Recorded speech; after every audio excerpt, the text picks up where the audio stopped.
Hello there, and welcome to Secretum Histories, where the dust of forgotten civilizations still clings to the air, and stories older than writing itself whisper from the cracks of clay.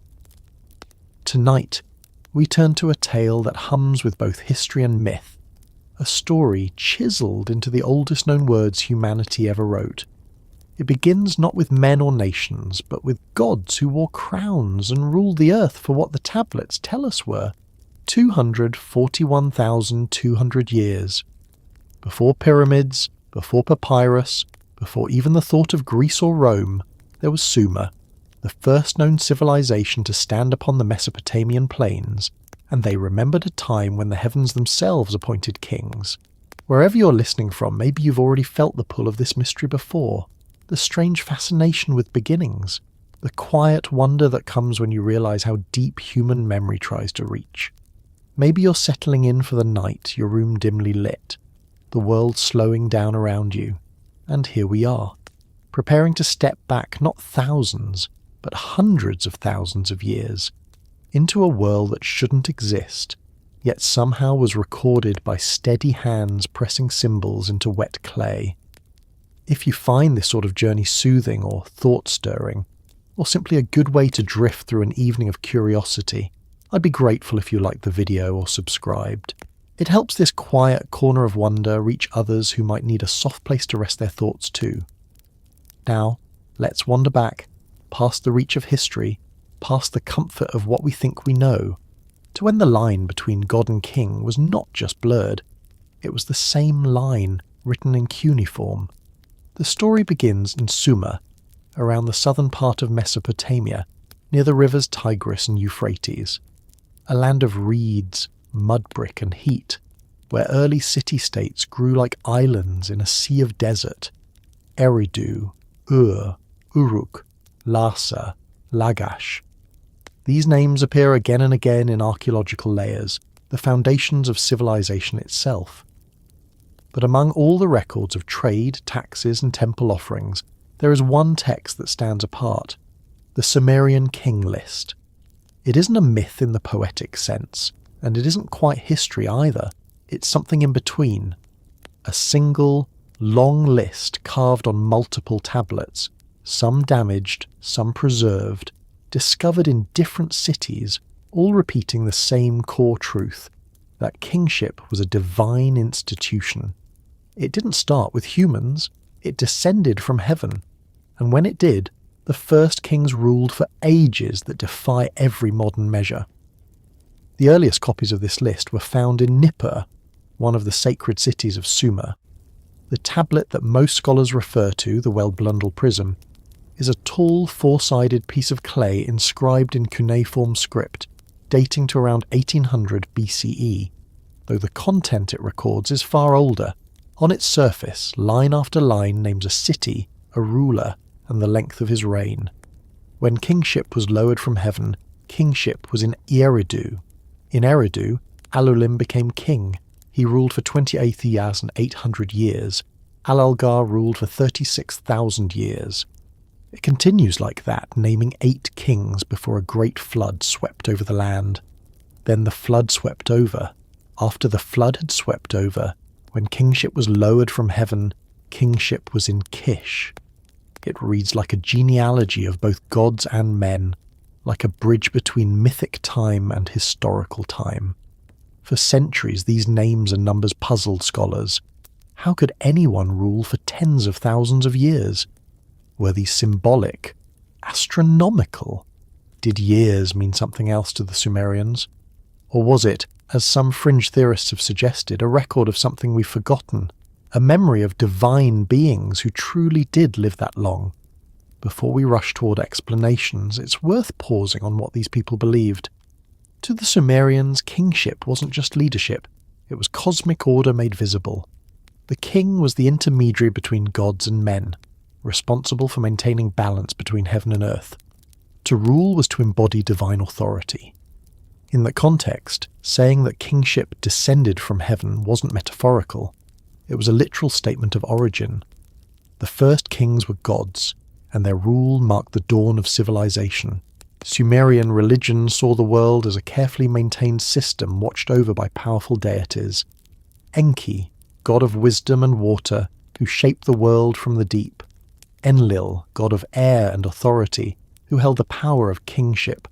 Anu, the distant sky god, ruler of heaven itself. These deities were not abstract forces. They had cities, temples, and lineages. Their presence was tangible in every grain of barley, every brick laid in ziggurats that touched the sky. When they gave kingship to mankind, they didn't simply hand over power, they extended the order of the cosmos into the realm of humans. That's what the Kings List captures. It isn't a calendar of years in our sense, but a record of divine presence gradually stepping down to earth. Each reign is like a vast epoch, a cosmic age measured not by days but by the rhythm of gods. In that light, the 200 Afwandis served us 200 years of rule before the flood aren't absurd, they're sacred, representing a time when the world was fresh and unbroken. The numbers tell us not of calendars, but of scale, of immensity, of divine patience that humans could only record, never truly grasp. Still, as archaeologists dug deeper into Mesopotamian soil, they began to notice something remarkable. After those impossible rains, the list begins to shorten. The flood comes, sweeping away the divine kings, and the rulers who follow are suddenly human in their time spans. 100 years, 80 years, 36. Then the names start matching archaeological records. Enmebaragisi of Kish, for example, is mentioned in both the King List and other inscriptions found in excavations. He likely existed around 2600 BCE, one of the earliest historical kings we can verify. That means the document isn't pure legend. It moves seamlessly from divine mythology into verifiable history, as if the Sumerians themselves understood that transition from the age of gods to the age of men. When scholars first translated those ancient lines, they realized they weren't just reading a story.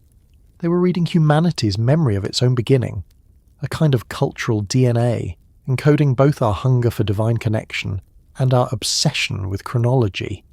It's tempting to read it as fantasy, but even that word feels too modern, too dismissive. In the Bronze Age world, there was no sharp border between myth and fact. To write something down in clay wasn't to invent, it was to preserve truth as it was understood in its time. Imagine a Sumerian scribe sitting in the heat of Nippur 4,000 years ago, smoothing a wet tablet, carefully inscribing those wedge-shaped marks. He isn't writing fiction. He's maintaining the official record of existence, ensuring that the divine line of kings remains remembered, even as dust gathers on the palaces they once ruled. The act of writing itself is sacred. Language given form through the stylus, symbols carved into permanence. Through that ritual, the past remains alive. It's fascinating how civilizations remember themselves. Egypt remembered through gods who walked among men. Greece remembered through demigods who warred and loved and died. Sumer remembered through reigns so long they defy imagination. All of them are ways of saying the same thing. We came from something greater. The first rulers were not like us, and somewhere in that belief lies the seed of every religion, every myth, every king who ever claimed descent from the heavens. Some historians argue that those vast reign lengths might encode lunar years rather than solar ones. If that were true, the numbers would shrink dramatically. Elulim's 28,800 years could become roughly 2,400 lunar months, about 200 years. Long, but not impossible. Others proposed that the numbers have symbolic meaning, multiples of sacred numbers like 60, the base of the Sumerian mathematical system. In that view, the King List isn't meant to be read literally but ritually, as an affirmation of cosmic order measured through divine mathematics. But the strangeness persists. Why such precision? Why such specific, enormous numbers, if not meant to signify something important? There's something almost stubborn in the way they're recorded. Each king's reign is exact, not rounded. 43,200 years, 28,800 years. It's as if the scribes were copying from an older record, one they dared not alter. And that opens another question. How far back did this story already go before it was written? Oral traditions can stretch centuries, sometimes millennia. By the time Sumerian scribes pressed these signs into clay, they might have been preserving memories already ancient beyond reckoning. Eridu, the first city named in the list, is a real place. Archaeological excavations at its site near modern-day Tel Abu Shahrain show human occupation stretching back to around 5400 BCE. It's often called the earliest city in the world. There, layer after layer of temples dedicated to Enki were built one atop another, forming a mound that records 6,000 years of continuous ritual. If kingship truly descended from heaven anywhere, Eridu was the place. And so, when the king list opens with Alulim of Eridu, ruling for 28,800 years, it's naming a memory of that first sacred city, where divinity and humanity first shared rule. It's humbling, really. Our ancestors were not merely inventing myths, they were mapping the intersection between heaven and earth. The king list is not an idle chronicle. It's an origin chart for civilization. Each line represents the transmission of cosmic order, passed from city to city as political power shifted through ages. When Eridu fell, kingship moved to Bad Tibira. When that city waned, it passed to Lerak, then Sippar, then Shurupak. 5 cities before the flood, 5 divine centres of power. Each one claimed the heavens had chosen them. Each one eventually gave way. And then the flood came. The tablets say it simply. Then the flood swept over. No description, no elaboration, no drama. Just a line dividing eternity from time. We'll come to that flood later, but for now, it's enough to know that it marks the great transition. Everything before it belongs to the gods. Everything after belongs to man. The Sumerians didn't invent the idea of gods ruling before humans. Similar traditions echo across cultures. The Egyptian reign of the gods, the Hindu Satya Yuga, the Greek age of Chronos. Each describes a golden age when divinity and humanity shared the world, followed by decline. The Sumerian version, however, is the earliest written record of it. It may be where the idea began, or at least where it was first given form in clay. There's something deeply human in the need to anchor ourselves to such vast beginnings. Maybe it comes from the same instinct that makes us stare at stars or trace the shapes of mountains. We want to know where we came from, but more than that, we want to believe it meant something. That the first rulers weren't just people who figured out irrigation or taxation, but beings touched by something beyond the ordinary. The king list, in its calm, methodical way, tells us exactly that. It's worth noting how matter-of-fact the writing is. There's no poetic flourish, no grand epic tone like in later Mesopotamian myths. It reads like an administrative record, which makes it even more mysterious. The scribe who wrote Alulim ruled for 28,800 years doesn't sound like a storyteller, he sounds like a bureaucrat. That simplicity gives the text its power.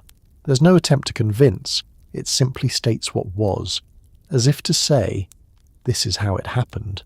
Believe or not, it doesn't matter. The clay remembers. Over time, copies of the king list spread.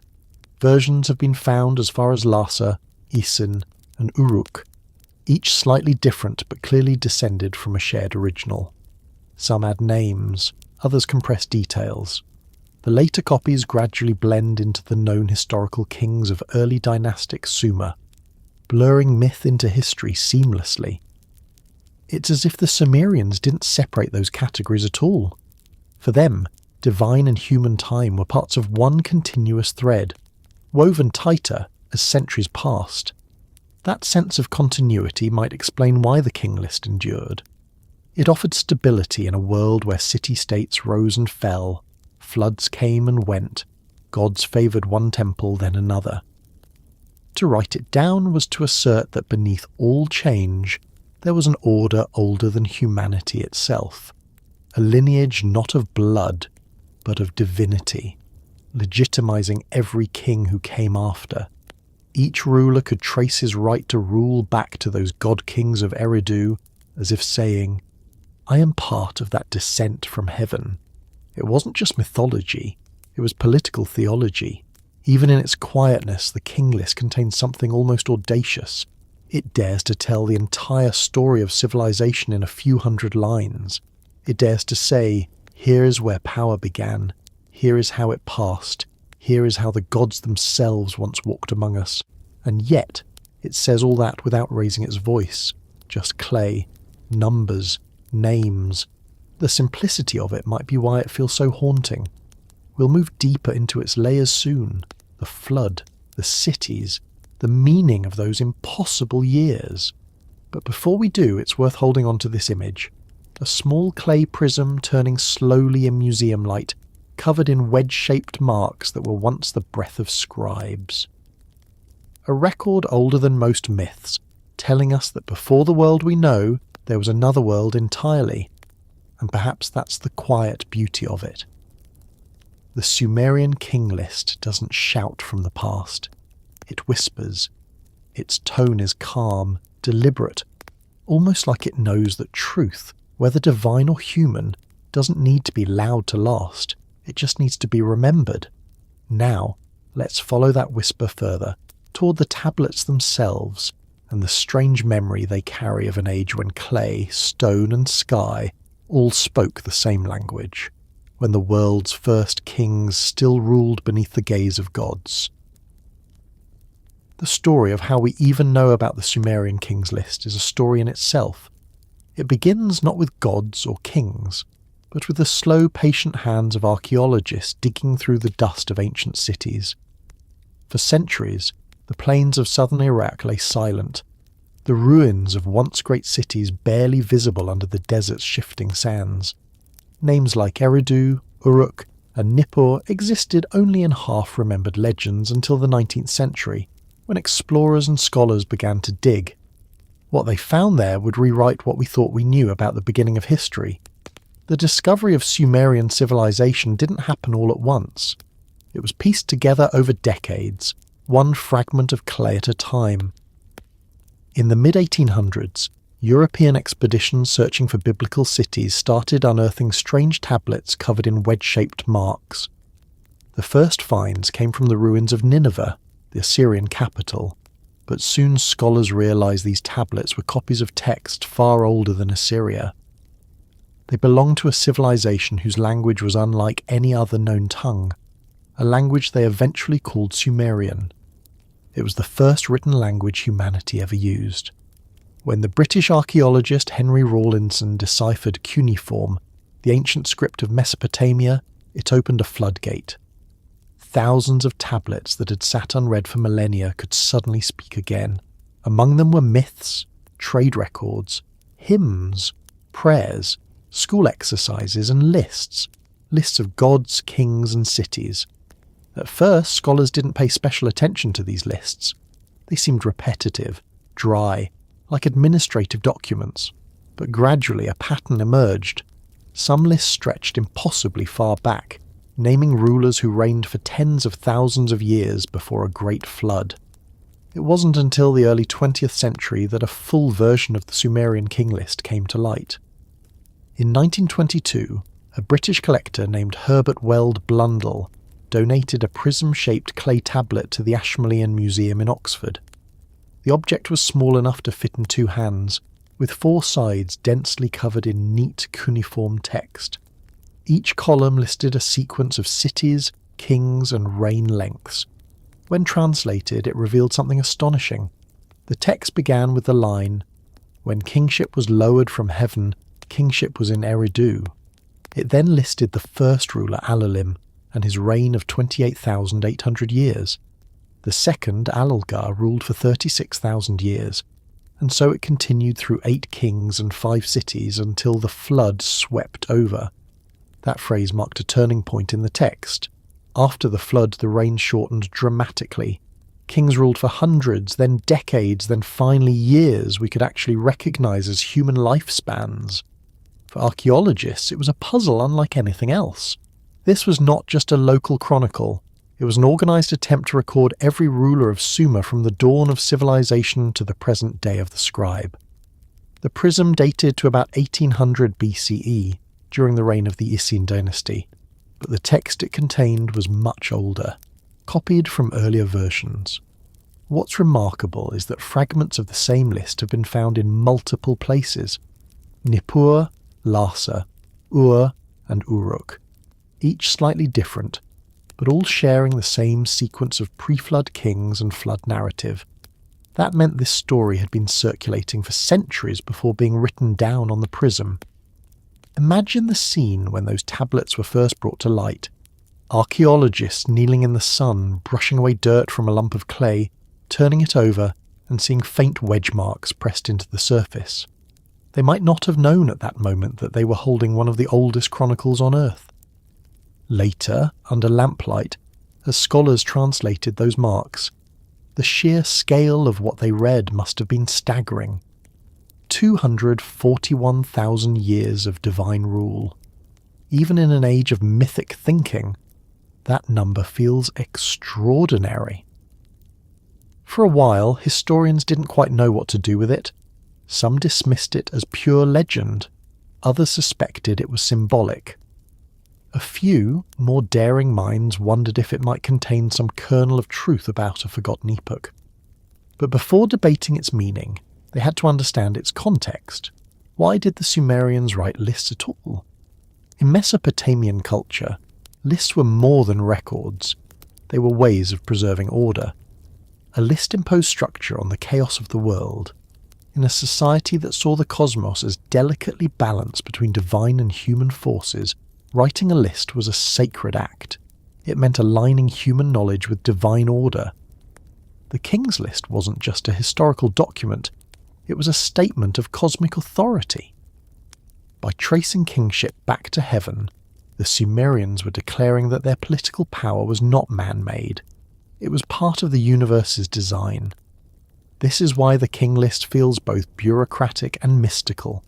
It doesn't tell stories, it doesn't describe battles or personalities. It simply lists names and numbers, as though the details didn't matter, only the continuity did. The flow of kingship from one city to another mirrored the belief that divine favour could move. When a city fell, it wasn't random war or politics, it was heaven transferring kingship elsewhere. To read the list aloud would have been to recite the unfolding of cosmic will. And yet, beyond its ritual purpose, it's hard not to feel the weight of history embedded in the clay itself. Those tablets are physical memories, tangible pieces of human consciousness baked solid by fire or sun. Each one survived not because it was meant to, but because clay, unlike parchment or paper, endures. Many were discovered in ancient libraries stacked in archives, broken but legible. Some had been reused as building material. Others were buried beneath collapsed temples. When archaeologists found them, they found not just writing but memory fossilized. That's where the phrase cosmic memories begins to make sense. The Sumerians didn't just write about the gods, they wrote with the gods in mind. Writing was itself a divine gift. The god Enki, patron of wisdom, was said to have given writing to humanity. The scribe god Nabu, later adopted by the Babylonians, carried the tablet of destinies on which the fates of all things were written. So when a scribe pressed his stylus into wet clay, he wasn't just recording facts, he was aligning human thought with divine will, shaping the universe into words. Think about that for a moment. The first written words humanity ever produced were not poems, not stories, not even letters. They were lists of goods, offerings, and kings. To write was to measure, to count, to define. And in the King List, they weren't just counting time, they were counting existence. The tablet is both a memory and a declaration, that there was a beginning, that the world once stood under divine rule, and that memory itself could preserve that truth long after the world changed. When the first scholars translated the King List, they noticed something else curious. The flood that divides the text bears a striking resemblance to the flood stories that appear in later cultures. The Epic of Gilgamesh describes a deluge sent by the gods to wipe out humanity, with one survivor, Utnapishtim, building a boat to save life. The Hebrew Bible tells a similar story of Noah. The Akkadian Troasis epic too includes a flood brought on by divine anger. All these tales share a common root, and that root seems to trace back to Sumer. That realization was seismic. The flood wasn't just a story. It was a shared cultural memory, passed down through civilizations. The King List records it in the simplest form possible. Then the flood swept over. That's all it says, but it carries the full weight of catastrophe. A line so minimal it almost feels reverent. The silence between those words is vast, like the silence after a storm. From there, kingship resumes, but it's different. The post-flood rulers have human lifespans, their reigns measured in decades instead of millennia. It's as if the flood reset reality, drawing a boundary between mythic time and mortal time. The gods withdraw and humanity takes over, yet the connection remains. Kingship is still said to descend from heaven, only now it inhabits mortal bodies. The gods rule through men rather than among them. That shift, the descent from divine rule to human governance, is perhaps the most important transition the text records. It's the birth of history as we know it, but that doesn't mean the pre-flood kings were forgotten or dismissed. To the Sumerians, they were still part of the same continuum: Alulim, Alalgar, Enmenluana, Enmengalana, Dumuzi. These names were remembered for over 1,000 years. Temples still bore their echoes. Festivals still invoked the ancient order they represented. Their reigns may have belonged to gods, but their memory belonged to mankind. When you look at the tablet today in the museum, it's easy to forget what it represents. It's small, quiet, unassuming. But within those neat lines lies the entire sweep of civilization. Each wedge pressed by a scribe's hand connects to another, forming sentences that bridge myth and reality. When the first archaeologists handled it, they were touching thoughts older than any language still spoken. That sense of contact, of holding something once meant to last forever, has a quiet awe to it. And maybe that's the truest legacy of the King List. Not the literal reign lengths or the divine names, but the simple, enduring human urge to remember, to write something down and hope it outlasts us. The Sumerians succeeded. 4,000 years later, their words still reach us. The gods they wrote about may have faded, their temples turned to dust, but their voices remain in clay. Archaeologists have found dozens of versions of the King List, each slightly different, each shaped by its time and place. Some include local rulers who were added later for political reasons. Others skip names or cities entirely. The Isin version, the one on the well-Blundell prism, is the most complete but not the only one. Its consistency across regions shows how widely the story was accepted. It wasn't one city's propaganda. It was a shared myth of origins, a unifying story for the people of Sumer. In a way, it served the same purpose as national histories do today. It gave people a timeline, a sense of belonging to something ancient and divinely sanctioned. It told them that their world wasn't random. It had a beginning, a structure, a plan. It placed their own kings within a lineage that stretched back to the gods. For a society built on agriculture, temples and trade, such a cosmic anchor gave stability. The deeper you read into it, the more you sense that this was never meant to be questioned. It was meant to be recited, like a prayer. The rhythm of names and numbers would have been familiar to any literate Sumerian. Each city, each dynasty, each measured reign added another link in the chain. Even when the meaning of those vast numbers faded, the act of preserving them remained sacred. As centuries passed and empires rose on Sumer's foundations, Akkad, Babylon, Assyria, the King List continued to influence how people wrote history. The idea that kingship was divine persisted. Babylonian kings still claimed to rule by the favour of Marduk. Assyrian rulers still traced their authority to gods. The structure of the king list, divine beginning, flood, human dynasties, became a pattern repeated across the ancient world. When modern readers encounter those enormous numbers, it's easy to treat them as exaggeration or fantasy. But for the Sumerians, they represented scale. To describe a god's reign in mere centuries would have felt inadequate. The number itself was an act of reverence, a measure of awe. 28,000 years wasn't meant to be plausible. It was meant to be divine. The human mind has always tried to express the infinite with numbers. The king list was one of the first attempts. Even now, when you look at the Prism's clean, deliberate writing, you can almost feel the intention behind it. The scribe wasn't hurrying. Each symbol was pressed carefully, evenly, as if the text's weight demanded patience. It's remarkable how much emotion you can sense in something so mechanical. Writing, even then, carried presence.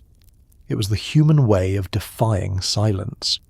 The tablet survived because clay, once fired, is nearly immortal. Empires crumbled around them, libraries burned, but the clay remained. The very earth that birthed civilization preserved its memory.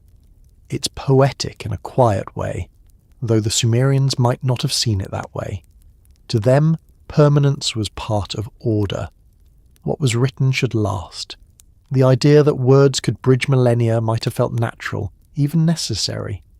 Over time, as excavations expanded and museums filled with these small relics, scholars began connecting the king list to other texts. They found references in royal inscriptions, hymns and chronicles. Some kings in the list, like Etana, appear in Sumerian myths as semi-divine heroes. Others, like Enmerkar of Uruk, are credited with building great cities and establishing trade. The boundary between mythic king and historical figure remains thin. That overlap is part of what makes the king list so compelling. It refuses to separate legend from record. In that sense, it captures something deeply true about how memory works. Over long stretches of time, facts blur into meaning. The Sumerians might have known perfectly well that no one could rule for 30,000 years, but that wasn't the point. The length symbolized importance, endurance, sacred continuity. Every culture does this in some way. We exaggerate, we honor, we mythologize, not to deceive, but to preserve the feeling of significance. The king list is ancient humanity doing just that, in the most methodical way possible. Holding one of those tablets today, you can see the impressions left by fingers that shaped it. They're faint, but there. The stylus marks, the ridges from smoothing the clay. These are traces of people who lived 5 millennia ago, working under the same sun that still burns over the Mesopotamian plains. Their gods have faded from worship, but their words endure. That endurance is the real miracle. When you walk through the museum halls where these artifacts rest, you can almost sense the weight of time pressing down around them. Each tablet represents an effort to reach across eternity. The king list, with its divine kings and impossible years, feels less like a record of what happened, and more like a bridge between what was believed and what could be remembered. It holds within it both faith and fact, joined in the same neat rows of cuneiform. It's easy to get caught in debates about whether those reigns were literal, symbolic, or something else entirely. But perhaps the Sumerians weren't trying to describe duration in the way we understand it. Perhaps they were expressing reverence through measurement, using time as a language for holiness. When they wrote that Alulim ruled for 28,800 years, they were saying, this was the dawn, the age when God still breathed the same air as men, and that's the quiet beauty of the king list's survival. It carries not only information but emotion, the faint echo of how the first civilization felt about itself. It reminds us that even in the earliest ages, humans looked backward in wonder, reaching towards something they could never fully grasp. The clay doesn't just record reigns, it records longing. the longing to remember, to matter, to be part of something that began when the world was young. And as we move deeper into that memory, the story begins to unfold in new directions. Those divine reigns weren't just numbers on a tablet. They represented entire ages, epochs that preceded the flood. Before the deluge, before kings became mortal, the world, according to these ancient tablets, was ruled by gods. And if we follow those lines back through time, we begin to glimpse what the Sumerians believed those ages were like, when heaven and earth were still in conversation, and kings were more than human. Long before the word king meant crowns, courts, or armies, it meant something closer to a bridge between the seen and unseen, between the fragile ground humans walked on and the vast, unreachable sky above them. To the people of Sumer, kingship was not something men invented. It was a force that descended. The earliest lines of the Sumerian King List make that clear. When kingship was lowered from heaven, kingship was in Eridu. It's a short sentence, but within it lies the foundation of an entire worldview. To modern eyes, it reads like a mythological flourish, a way to add grandeur to an ancient record. But for the Sumerians, that phrase wasn't decorative. It was descriptive. The very idea of civilization rested on it. Kingship, to them, wasn't a matter of human ambition or political control, it was a cosmic function. The gods governed the order of existence, day and night, the flooding of rivers, the growth of crops, the movement of the stars, and kingship was part of that same order. It came from the heavens in the same way that light or rain did. It's difficult to grasp how deeply that idea shaped Sumerian society unless you step into their mindset. Imagine a world without borders, empires, or nations, just small city-states scattered across fertile land between two great rivers. Each city had its own god, its own temple, its own priests. These gods weren't abstract. They lived in their temples, received food and offerings, and were believed to intervene in the daily life of their people. When a city prospered, it was because its god favoured it. When it fell, it was because divine favour had moved elsewhere. In that context, saying that kingship descended from heaven wasn't metaphor, it was literal politics.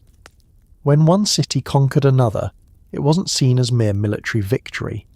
It was a sign that heaven had chosen a new centre of power. Kings didn't claim authority on their own behalf. They ruled as agents of the divine. The entire structure of rule was built on the belief that the cosmos itself had a hierarchy, and humanity was just mirroring it on Earth. The god most closely associated with kingship was Enlil, lord of the air, a powerful and sometimes severe deity who stood second only to Anu, the sky god. Enlil's temple in Nippur was considered the spiritual axis of Sumer, the place where decisions about kingship were made. No ruler was truly legitimate without Enlil's approval. Even in later eras, when the political capital shifted to other cities, kings would travel to Nippur to receive divine confirmation of their rule. It was a ritual acknowledgement that they served by heavenly decree, not personal might. In myths and hymns, Enlil is described as the one who granted kingship, the force that determined destinies. That concept of destinies being decreed was central to Mesopotamian religion. The gods controlled the me, a set of divine laws or decrees that governed everything from social order to craftsmanship, from truth to kingship itself. To hold the me was to hold the structure of civilization, and according to the oldest texts, it was the god Enki, lord of wisdom and water, who once brought those decrees from heaven to earth, giving humanity the tools of order. So when the King List opens by saying kingship descended from heaven, it's echoing that same mythic moment when divine authority took root on earth. It's describing the transfer of cosmic order into human hands. The first city to receive it was Eridu, the oldest of all Sumerian settlements, the home of Enki himself. Archaeology confirms that Eridu really was ancient, perhaps the first true city in history. Layers of temples built atop one another show continuous occupation for thousands of years. To the Sumerians, that wasn't coincidence. They believed civilization began there because the gods chose it to begin there. In their worldview, the heavens weren't distant. The boundary between sky and earth was porous. Divine and human realms interacted constantly through ritual prayer and kingship. Every temple was a meeting point, a place where offerings crossed upward and blessings flowed downward. The word they used for temple, literally meant house. A temple wasn't a symbolic space, it was the actual residence of a god. The ziggurats, those step towers that dominated city skylines, were imagined as stairways for the gods to descend upon, linking heaven and earth directly. If you stood in one of those temples at dawn, watching the first light spill through the courtyard, you wouldn't have thought of it as a building. You'd have seen it as a doorway to the divine. The rituals that took place inside, incense smoke rising, priests chanting, statues being washed and clothed, were acts of maintenance for that cosmic relationship. The king's role was to keep that connection strong. He wasn't merely ruling people, he was sustaining harmony between heaven and earth. That's why Sumerian kings carried titles like Shepherd of the People or Chosen by the Gods. The metaphor of shepherd wasn't accidental. A shepherd protects and guides his flock on behalf of a higher order. The king's authority came with enormous responsibility. If famine struck or floods destroyed crops, the fault wasn't just practical, it was spiritual. It meant the connection between heaven and earth had weakened, and the king had failed in his duty to maintain it. In royal inscriptions, Sumerian kings often referred to themselves as servants of their city's patron deity. They rarely portrayed themselves as supreme. Even the mightiest rulers, men like Gilgamesh or Lugal-Sagezi, presented their conquests as fulfilling divine command. The king's glory was always tied to the god's will. That humility before the divine, at least in text, helped maintain the legitimacy of rule. Power without divine sanction was meaningless. You can sense how this belief might have evolved from even older roots. Before cities, before temples, there were communities that lived by the cycles of nature. They watched the stars, the flooding of rivers, the migrations of animals. Order in the sky reflected order on earth. When they began building settlements, they brought that sense of cosmic rhythm with them. The heavens weren't separate, they were the map. The King List is a written echo of that worldview, a memory of the moment when people first tried to record the flow of divine will through time.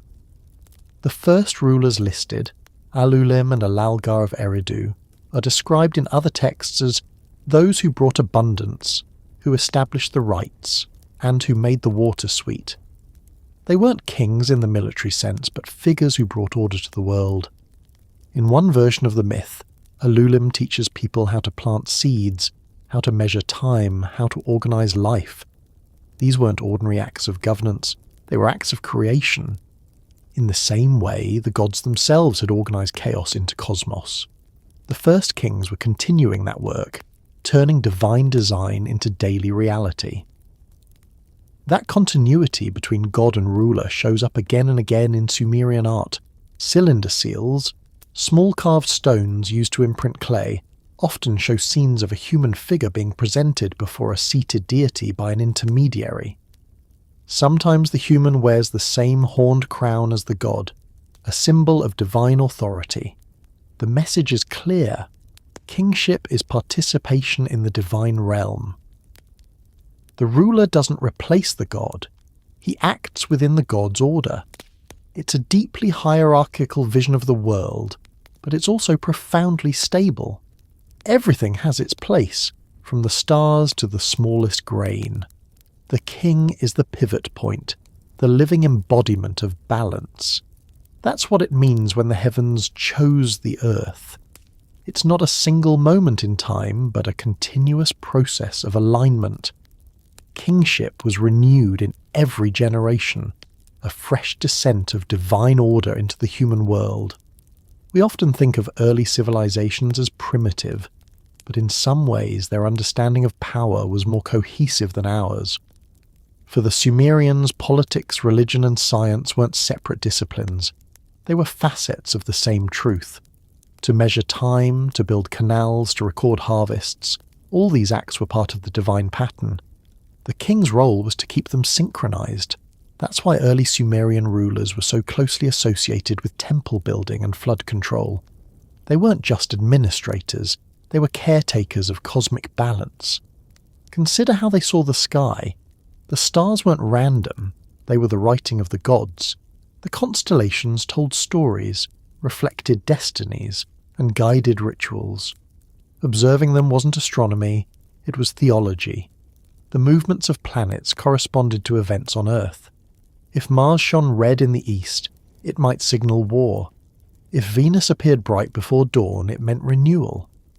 In that kind of universe, kingship truly did descend from heaven, because heaven itself was a living system constantly interacting with human life. Even the way they built cities reflected this cosmic order. Many Sumerian cities were laid out according to celestial alignments. Temples faced specific directions to catch the rising sun, or to mirror constellations. The king's palace was often positioned near the temple, not as a rival, but as a complement, the human counterpart to divine presence. The city as a whole was a model of the universe, its walls enclosing not just people, but meaning. And within that city the king stood at the centre, not above his people, but between them and the heavens. Every ritual, every festival reaffirmed that connection. During the New Year festival in Babylon, later inherited from Sumerian tradition, the king would enter the temple, strip away his royal garments, and be symbolically struck by the high priest. It was a ritual of humility, ensuring that his kingship remained sanctioned by the gods. Only after confessing his unworthiness could he reclaim his crown. Power had to be purified through submission. This idea of descent from heaven to earth appears in nearly every Sumerian myth connected to civilization. When the gods first created humans, they did so to maintain the world the gods had shaped. Humans were workers in a divine ecosystem. Kings were not exceptions. They were extensions of that purpose. Their authority came with obligation to maintain justice, to protect temples, to ensure that rituals were performed. Kingship wasn't personal privilege, it was cosmic labour. When viewed through that lens, the Sumerian King List reads like a sacred genealogy, tracing not just political succession, but divine continuity. Each line connects heaven to earth through time. The list doesn't simply record rulers, it preserves the rhythm of descent. That's why it begins with heaven, moves through the flood, and continues with human kings. It's the story of how divine order became embedded in history. Archaeologists and historians often point out that this blending of divine and human rule set the pattern for all later monarchies. Egyptian pharaohs were considered gods on earth. Chinese emperors ruled by the mandate of heaven. Even medieval European kings claimed divine right. All of it echoes that original Sumerian idea that authority must come from above, not from within. The King List is the first written expression of that belief, and its influence rippled through millennia. What makes it so compelling is that it doesn't argue or persuade, it simply states, when kingship was lowered from heaven, kingship was in Eridu. No explanation, no ceremony, just fact as they understood it. That quiet certainty gives the text its strange power. It feels like an observation, not a claim. And perhaps that's how it was experienced at the time, not as something to debate, but as something as natural as sunrise. In the centuries that followed, kingship did move from city to city, each time described as heaven's will. When Eridu declined, kingship went to Bad Tabira, then to Larak, Sippar, and Shuruppak. Each transfer marked a new age, a new alignment between divine and human realms. The King List records these transitions without commentary, but behind each one lies centuries of belief, ritual, and reverence. It's fascinating how a single phrase, lowered from heaven, can hold such depth. It tells us that to the Sumerians, civilization itself wasn't accidental. It was the outcome of cosmic intention. Every brick laid, Every canal dug, every harvest measured was part of that descent. The gods had chosen the earth, and humanity's role was to keep earning that choice. If you stood among them thousands of years ago, watching priests climb the steps of a ziggurat with offerings of grain and incense, you would have seen that idea made visible. The ritual ascent mirrored the divine descent. Smoke rising, prayers recited, food placed before sacred statues. It was all part of the exchange. The gods gave kingship, order and abundance. Humans returned gratitude, service and devotion. The balance had to be maintained continuously. Even in their myths about rebellion, stories where humans grew noisy or disobedient, the punishment wasn't permanent. The flood, for example, was not the end of kingship, but its renewal. After the deluge, the list says, kingship was lowered from heaven again. The gods re-established the covenant. Humanity's role in the cosmic order continued. The relationship between heaven and earth was never broken, only reset. And that, in a way, may be the deepest meaning of all. The heavens choosing the earth isn't just a myth about the beginning, it's an ongoing truth about connection. It's about the way early humans saw themselves in relation to everything above them, the stars, the sky, the gods. They didn't separate themselves from the cosmos, they saw themselves as part of its function. The descent of kingship was their way of saying that the universe trusted them to keep order alive. When you read those ancient lines today, it's easy to forget the world they came from. The smell of wet clay, the sound of styluses tapping, the heat shimmering outside mud brick walls. But if you close your eyes and imagine that world, you might sense what the Sumerians felt, a mixture of humility and pride. To them, civilization wasn't their own creation. It was a gift, and gifts from heaven demanded care. That belief would shape everything that followed. The structure of religion, the hierarchy of cities, the justification for kings and empires, all of it grew from that first descent. When the heavens chose the earth, humanity's story truly began. Not because they gained power, but because they gained purpose. And that purpose, written in clay so long ago, still echoes quietly across time, reminding us how deeply the earliest people believed that the order of heaven was not above them, but within the world they built. Before the world was washed clean, before the flood carved a line between myth and history, the Sumerians believed that the earth was ruled by gods, not in a distant, invisible way, but directly, through beings who lived, reigned, and shaped the order of the world. The King List calls them kings, yet it's clear that they were not human in the way we understand humanity. Their reigns were impossibly long, tens of thousands of years each, and their rule stretched across an age so vast it feels almost geological. 8 kings, 5 cities, and a total of 241,200 years. That is the record carved into the clay. It begins, as always, in Eridu, the first city, the place where the gods first touched the earth. The King List states, when kingship was lowered from heaven, kingship was in Eridu. In Eridu, Alulim became king. He ruled for 28,800 years. Alalgar ruled for 36,000 years. 2 names, 2 lifetimes, that together span nearly 65,000 years. From there, kingship moves to Bad Tibira, where Enmenloana rules for 43,200 years, followed by Emengalana for 28,800 years. Then it passes to Larak, where Dumuzid the shepherd reigns for 36,000 years. After Larak it goes to Sipar, where Enmendurana rules for 21,000 years. Finally it comes to Shrupak, the city of Ubaratutu, who rules for 18,600 years. And then, the text says simply, the flood swept over. 8 kings, 5 cities, and an age that lasted longer than all of recorded history combined. It reads less like a list and more like a cosmic timeline, the record of an existence that stretched far beyond human scale. When scholars first translated these figures, the numbers seemed absurd. They were too large, too precise, too cleanly structured to make sense in ordinary time.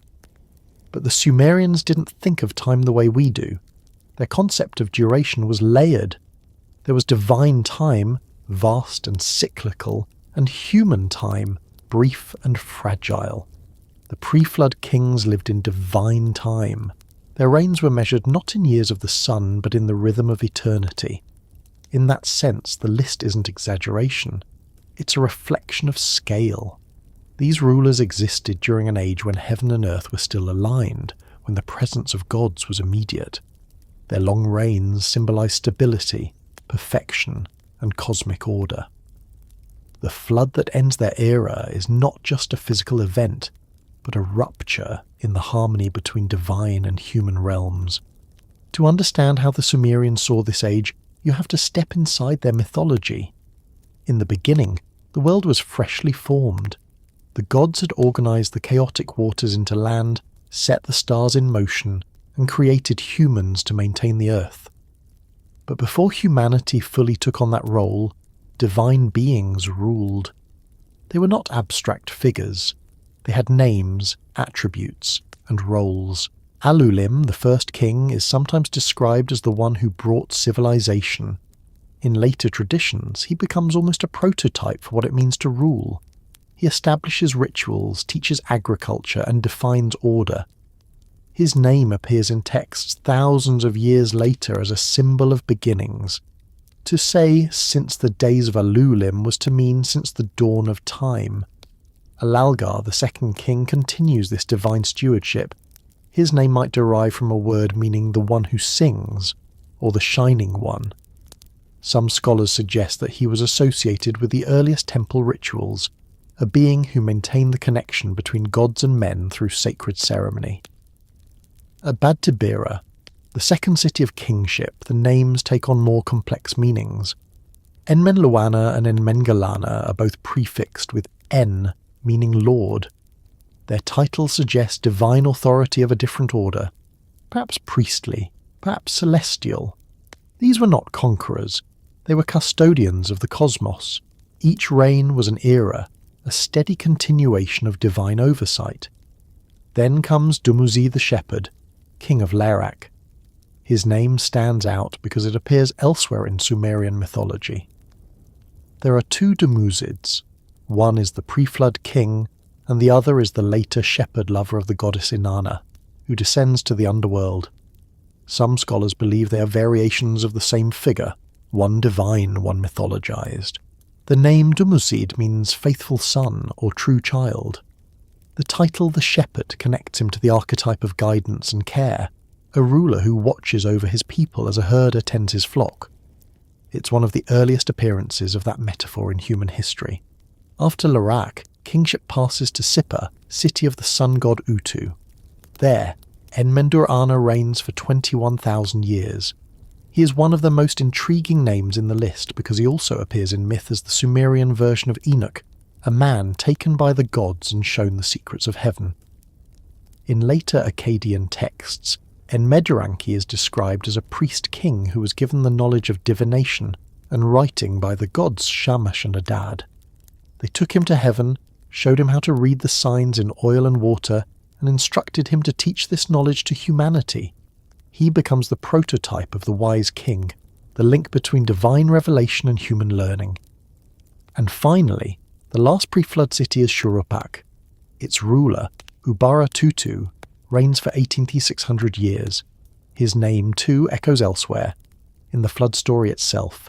He is the father of Ziusudra, the Sumerian Noah, the man who survives the Great Deluge by building a boat.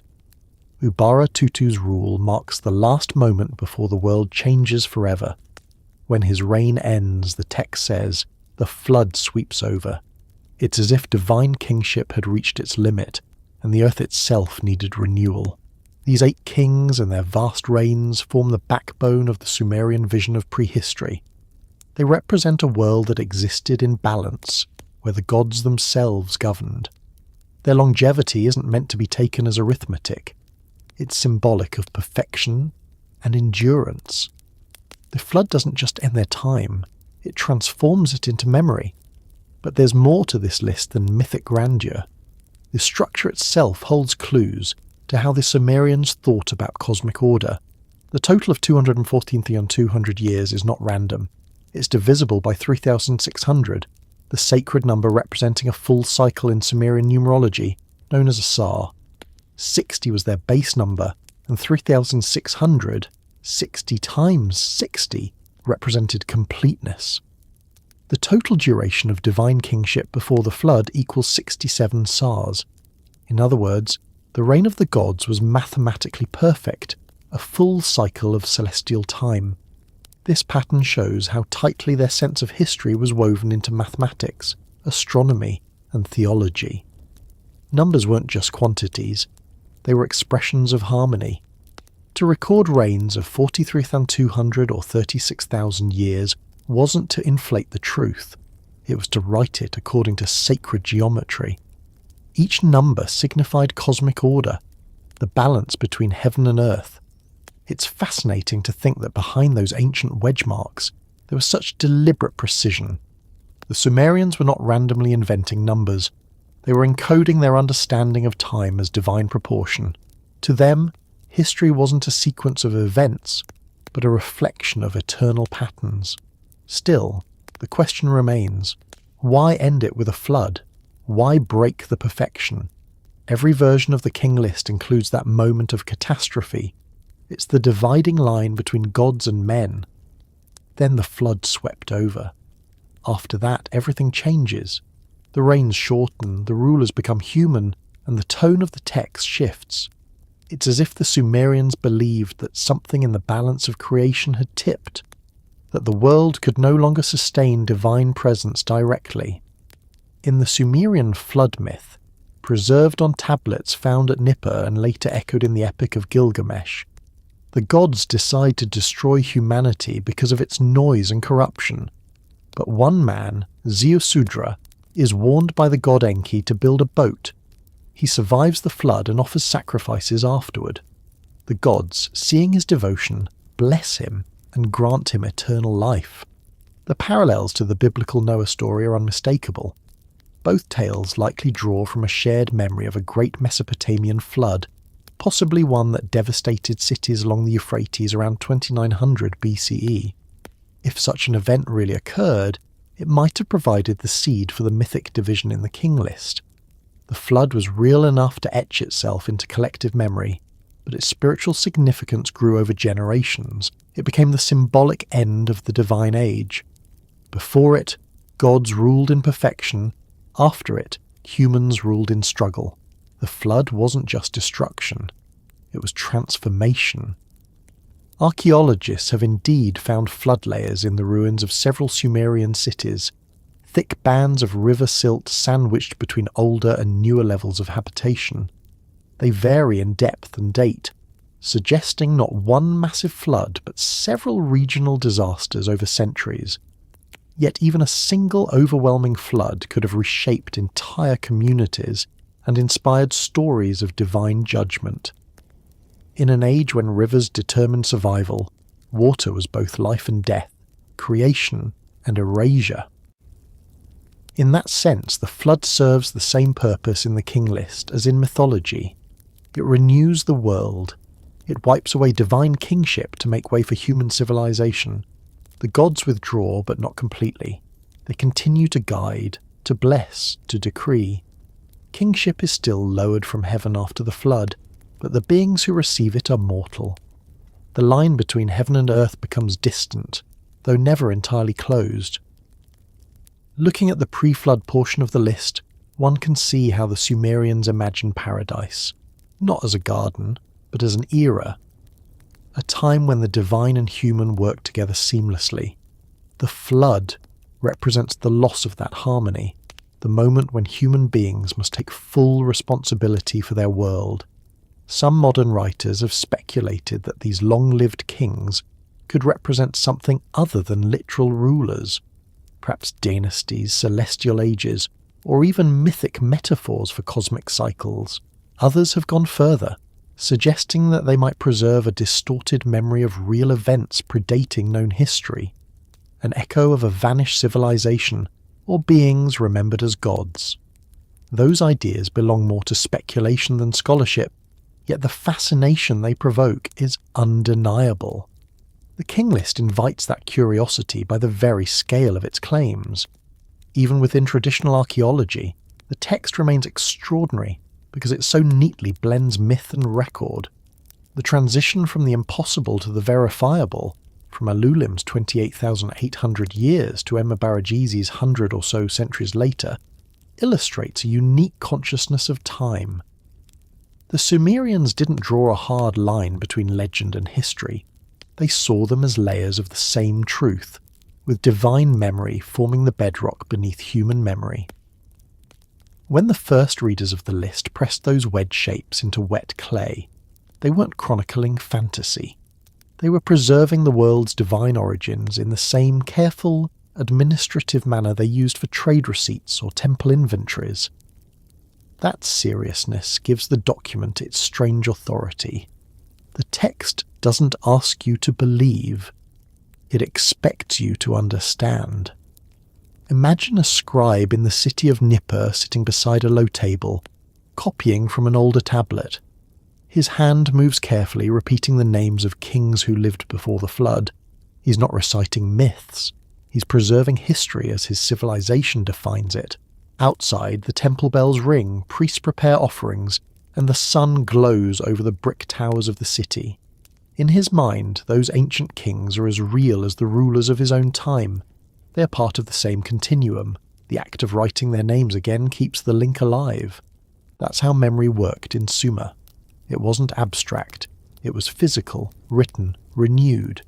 Each time the King List was copied, it reaffirmed the descent of kingship from heaven, the unbroken connection between divine origin and human present. Even as the world changed, that memory remained the foundation of legitimacy. Every new ruler stood upon it, claiming his place in a story that began with gods and ended, for now, with men. And so, the reigns before the flood endure, not as fables but as pillars in the architecture of human thought. They remind us of a time when time itself was sacred, when the measure of life wasn't the ticking of years but the rhythm of the cosmos. They remind us that the first thing humanity did, once it learned to write, was to record not its present, but its divine past. The flood would come soon, in the next lines of the tablet. It would sweep across the world, both real and symbolic, washing away the age of perfection and leaving behind a humbler, more fragile humanity. But the memory of those early rulers, their impossible years, their steady reigns, would survive in clay, waiting thousands of years for modern eyes to read them again. And in that rediscovery, the Sumerian's voice speaks once more, calm and deliberate, telling us that before history began, the earth belonged to the gods, and their rule lasted as long as the heavens themselves. There's a line in the Sumerian King List that divides all of human memory into before and after. It sits between names and numbers, between gods and men. The line reads simply, "Then the flood swept over." It doesn't explain, doesn't describe, doesn't dramatize. It just marks a transition so vast that words seem unnecessary. That single sentence cuts the ancient world in two. Before it, divine kings ruled for thousands of years. After it, human kings began to count their reigns in decades. Everything changes with that one quiet line. The flood, in Sumerian thought, isn't just a natural disaster. It's the reset point of history, the great division, the moment when heaven and earth drift apart and the world becomes human. In that silence between then and after, an entire age ends. The cosmic order that once united gods and men collapses, and time itself restarts. Flood stories are among the oldest human memories, and in Mesopotamia, they form the backbone of mythology. The Sumerians wrote the earliest known version of this story, centuries before the Epic of Gilgamesh, and long before the Book of Genesis. The earliest text, often called the Eridu Genesis, was found on a broken clay tablet in Nippur. It tells of a world where gods once ruled directly, where cities flourished under divine guidance, and where one day the gods decided to wipe it all away. The text begins with harmony. The gods had created humanity to tend the earth, to build temples, to bring offerings, But soon, humans multiplied and grew noisy. Their clamour disturbed the gods' rest. In the heavens, the divine council gathered. Enlil, the god of air and authority, decided that the noise and corruption of mankind had gone too far. He ordered their destruction. Other gods agreed, but one of them, Enki, lord of wisdom and water, quietly defied the decree. Enki valued creation, not annihilation. In secret, he spoke to a man named Ziusudra, a priest-king of Shuruppak. Enki warned him of the coming flood and instructed him to build a massive boat. He gave measurements, told him to take animals of every kind, his family, and the seeds of life. When the storm came, it raged for 7 days and 7 nights. The floodwaters swallowed everything. The gods themselves, watching from above, grew afraid at the destruction they had unleashed. When the waters receded, Ziusudra's boat came to rest on a distant mountain. He made offerings of gratitude, and the gods, moved by his piety, granted him eternal life. Humanity began again. That's the heart of the story, preserved in different forms for more than 4,000 years. It appears later in the Akkadian Atrahasis epic, then again in the Epic of Gilgamesh as the tale of Utnapishtim, and finally, in different words, in the biblical story of Noah. The same elements echo through each version. The warning, the boat, the animals, the flood, the mountain, the offering. It is one of humanity's most persistent memories, carried across cultures like a shared scar. But in the Sumerian King List, the flood isn't told as a tale. It's treated like a date on a calendar. One line divides epochs. Before the flood, divine rule. After the flood, human rule. That's how the Sumerians mark time, not in centuries or dynasties, but in eras of cosmic alignment. The flood was both an event and a boundary, separating eternity from history. To understand why it held such importance, you have to think like a Sumerian. Floods were both terror and salvation in Mesopotamia. The land's fertility depended entirely on the unpredictable rivers, the Tigris and Euphrates. Their floods could bring life or destruction. When they rose gently, they nourished crops. When they raged, they buried cities.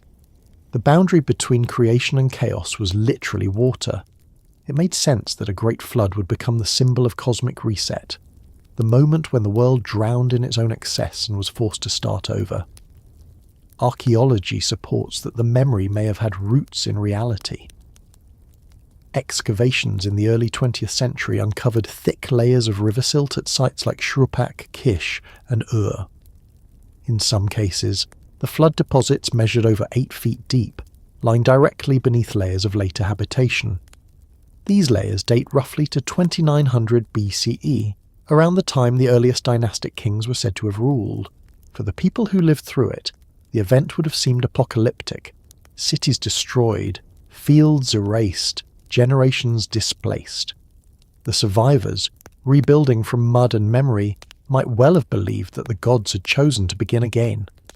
What's remarkable is how calmly the King List records this transformation. Then the flood swept over. No emotion, no judgment. It reflects the Sumerian view that cosmic order operates beyond moral categories. The flood isn't punishment, it's renewal, a necessary correction in the rhythm of existence. The gods didn't destroy humanity out of cruelty, but to restore balance. When the floodwaters receded, kingship descended from heaven once more, marking the beginning of a new cycle. That cyclical understanding of time runs deep in Mesopotamian thought. History wasn't a straight line, it was a series of divine renewals. Every destruction made way for rebirth. The flood, in that sense, was both an ending and a beginning. It washed away the age of gods ruling directly on earth and introduced the age of human kings who ruled in their name. The link between heaven and earth remained, but it became mediated through ritual, temple, and law. This shift is more than mythological, it's philosophical. The flood is the moment when responsibility transfers. Before it, the gods maintained order. After it, humans must preserve it themselves.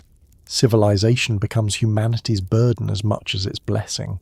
The divine kings are gone, mortal kings take their place, bearing the weight of cosmic duty. The king list begins again after the flood with the city of Kish. After the flood had swept over, when kingship was lowered from heaven, kingship was in Kish. The first post-flood king is Etana, described as the shepherd who ascended to heaven and consolidated all the foreign lands. Even here, the theme of descent and ascent continues. Kingship still comes from heaven. It just no longer resides there. Etana's story mirrors that descent. He's the first mortal to reach upward, to seek the divine directly. The flood changes the relationship between gods and men, but it doesn't sever it. It only adjusts the distance. It's striking how many ancient cultures share this idea of a world reset by water. In Egypt, the god Nun represents the primordial waters from which creation rises again and again. In India, the story of Manu tells of a flood sent by the gods, with a fish guiding the hero's boat to safety. In Greece, Deucalion and Pyrrha survive a deluge and repopulate the earth. Even in the myths of the Americas and Oceania, floods appear as divine resets. For ancient people who lived close to rivers and seas, water was the ultimate power, beyond control, beyond resistance, endlessly renewing. The flood, then, isn't just a story of loss. It's the foundation of the idea that history has cycles, that civilizations rise, collapse, and rise again, that after destruction, the world doesn't end, it changes shape. The Sumerians were the first to write that pattern down, and their words still shape how we think about time. When you read that single line on the clay tablet, you can almost feel the weight of generations behind it. It's not just ink on paper, it's a voice across 5,000 years. The scribe who carved it wasn't writing fiction. He was documenting what his culture knew to be true, that there had once been a perfect age, and that something had broken it. His calm phrasing suggests acceptance, not sorrow. The flood wasn't a tragedy, it was destiny. That sense of inevitability defines much of Mesopotamian thought. Even the gods were bound by fate, by the decrees inscribed on the tablets of destiny. Enlil might command the storm, but even he couldn't escape the cosmic order that governed all things. The flood, therefore, was not a random act. It was part of that eternal order. When the waters came, they came because the pattern demanded renewal. The world after the flood was smaller, quieter, more fragile. Kings no longer ruled for tens of thousands of years. Their names grew shorter, their lifespans finite. But the Sumerians didn't see this as a decline. They saw it as balance. Mortality was not a punishment. It was the necessary counterpart to divine eternity. By limiting human time, the gods ensured that the world remained dynamic, not stagnant. Change, not perfection, became the rule. In the temples rebuilt after the flood, the rituals that once honoured divine kingship were adapted for mortal rulers. Priests took on greater roles as intermediaries. Written records multiplied. It's almost as if humanity compensated for the loss of divine proximity by creating permanence through writing. Clay became the new vessel for immortality. What the flood erased from the earth, the stylus preserved in words. You can see traces of this shift in art and language. Early Sumerian iconography depicts divine beings and humans together, often of similar scale. After the flood era, gods grow larger in depictions, more remote. Their thrones sit higher, their symbols dominate the frame. Humanity, though still devout, becomes distant from the source of power. That visual separation mirrors the spiritual one. The flood didn't just wash away cities, it washed away intimacy with the divine. And yet, the memory of that closeness persisted. The myths of Mesopotamia, Etana and Gilgamesh all reflect the human desire to bridge that distance again. They are stories of ascent, of mortals striving to reach the heavens that once descended to them. The flood set that longing in motion. Once paradise was lost, the search for it began. Some modern researchers have tried to connect the Mesopotamian flood to geological events. They point to the flooding of the Persian Gulf basin at the end of the last ice age, when rising sea levels submerged vast areas that might have once been inhabited. Others focus on regional floods caused by the Euphrates breaking its banks. Whatever the origin, the story endured because it carried emotional truth. Humanity's vulnerability before nature became a metaphor for its vulnerability before fate.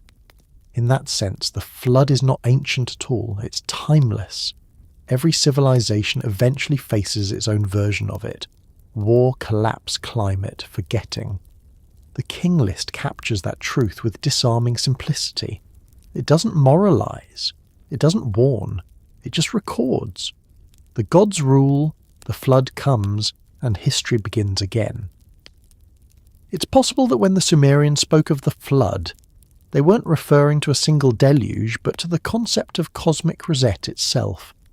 A way of acknowledging that no order lasts forever. Every structure, no matter how divine, must one day be renewed. That belief gave their worldview both humility and endurance. They didn't fight against impermanence, they recorded it. When archaeologists uncovered those tablets, they were uncovering not just history, but philosophy written in mud. The flood wasn't just something that happened, it was something to be remembered as the moment everything changed.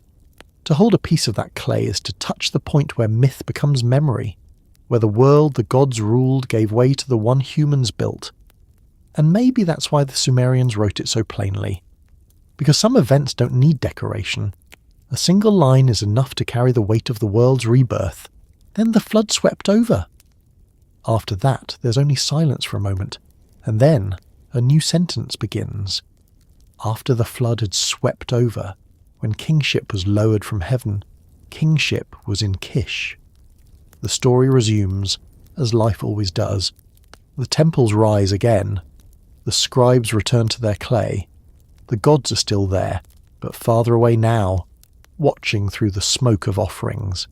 The world feels younger, though it's built on the ruins of what came before. And for the first time, humans write their own history. The flood didn't destroy civilization. It defined it. It reminded humanity that everything must begin again. When the Sumerians pressed their styluses into clay to record the reigns of their ancient kings, they weren't only chronicling rulers. They were measuring the unmeasurable. The numbers carved beside each name were more than statistics. They were statements about the scale of existence, the way divine time overlapped with human time, the way eternity could be counted if one knew how to look. The figures still shock anyone who reads them. 28,800 years for Alulim, 36,000 for Alalgar, 43,200 for Enmenluana. Again and again, the tablets repeat these staggering spans as if they were ordinary measurements. 8 kings, 241,200 years in total, all before the flood. When modern scholars first translated those words, the response was disbelief. The numbers seemed impossible, too vast, too arbitrary. Yet to the Sumerians, they made perfect sense. To understand that, it helps to step back from how we think of time today. We divide it neatly. Seconds, minutes, hours, days, years. We picture it as lines stretching endlessly forward. The Sumerians didn't see it that way. Their world was governed by cycles, not lines. The sun rose and set, the moon waxed and waned, the rivers flooded and receded. Time moved in circles, repeating itself, renewing itself. Measuring time wasn't about counting forward, it was about keeping rhythm. That rhythm was sacred. The gods, they believed, had set the pattern at creation. Every number carried meaning because it reflected that divine order. 60 was their most sacred base, the number upon which all others were built. 60 represented completeness, cosmic harmony, the full cycle of the heavens. From 60 came 3600, 60 times 60, the Sar, the measure of eternity. The reigns of pre-flood kings are recorded in multiples of 3600. Their lengths are not random exaggerations. They are mathematical hymns. Take in Menluana's 43,200 years. That's 12 sars. 12 was another holy number, tied to the months of the year, the signs of the zodiac, the great cycles of the sky. Each reign, then, wasn't measured in human time, but in celestial units. The kings ruled in perfect harmony with the cosmos. Their reigns expressed the music of the universe in numbers. To write 43,200 years was not to claim a literal lifespan. It was to declare that a ruler's reign had completed a full pattern of divine alignment. In that light, the Sumerian King List reads less like a record of years and more like a cosmic calendar. Each name is a phase in the unfolding of creation. When kingship moves from one city to another, it's like the movement of the sun through the sky. Time is geography, and geography is theology. The cities, Eridu, Bad Tibira, Larak, Sipar, Shurapak, are celestial stations, each taking its turn as the centre of divine order.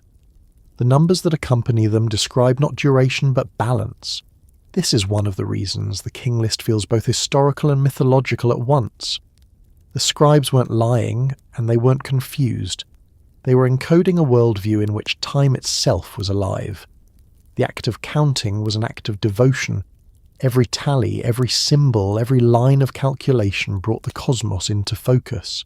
In that world, mathematics was a sacred language. Modern readers often miss that connection, because our relationship with numbers is purely practical. We count to measure, to define limits, to quantify. The Sumerians counted to express the infinite. Their entire system of writing, cuneiform, was born from accounting, records of grain, livestock, labour. But as writing evolved, so did their sense of numbers. The same marks that once counted bushels of barley came to count the years of gods. The everyday became a doorway into eternity. Archaeologists have found tablets that blend the practical and the sacred seamlessly.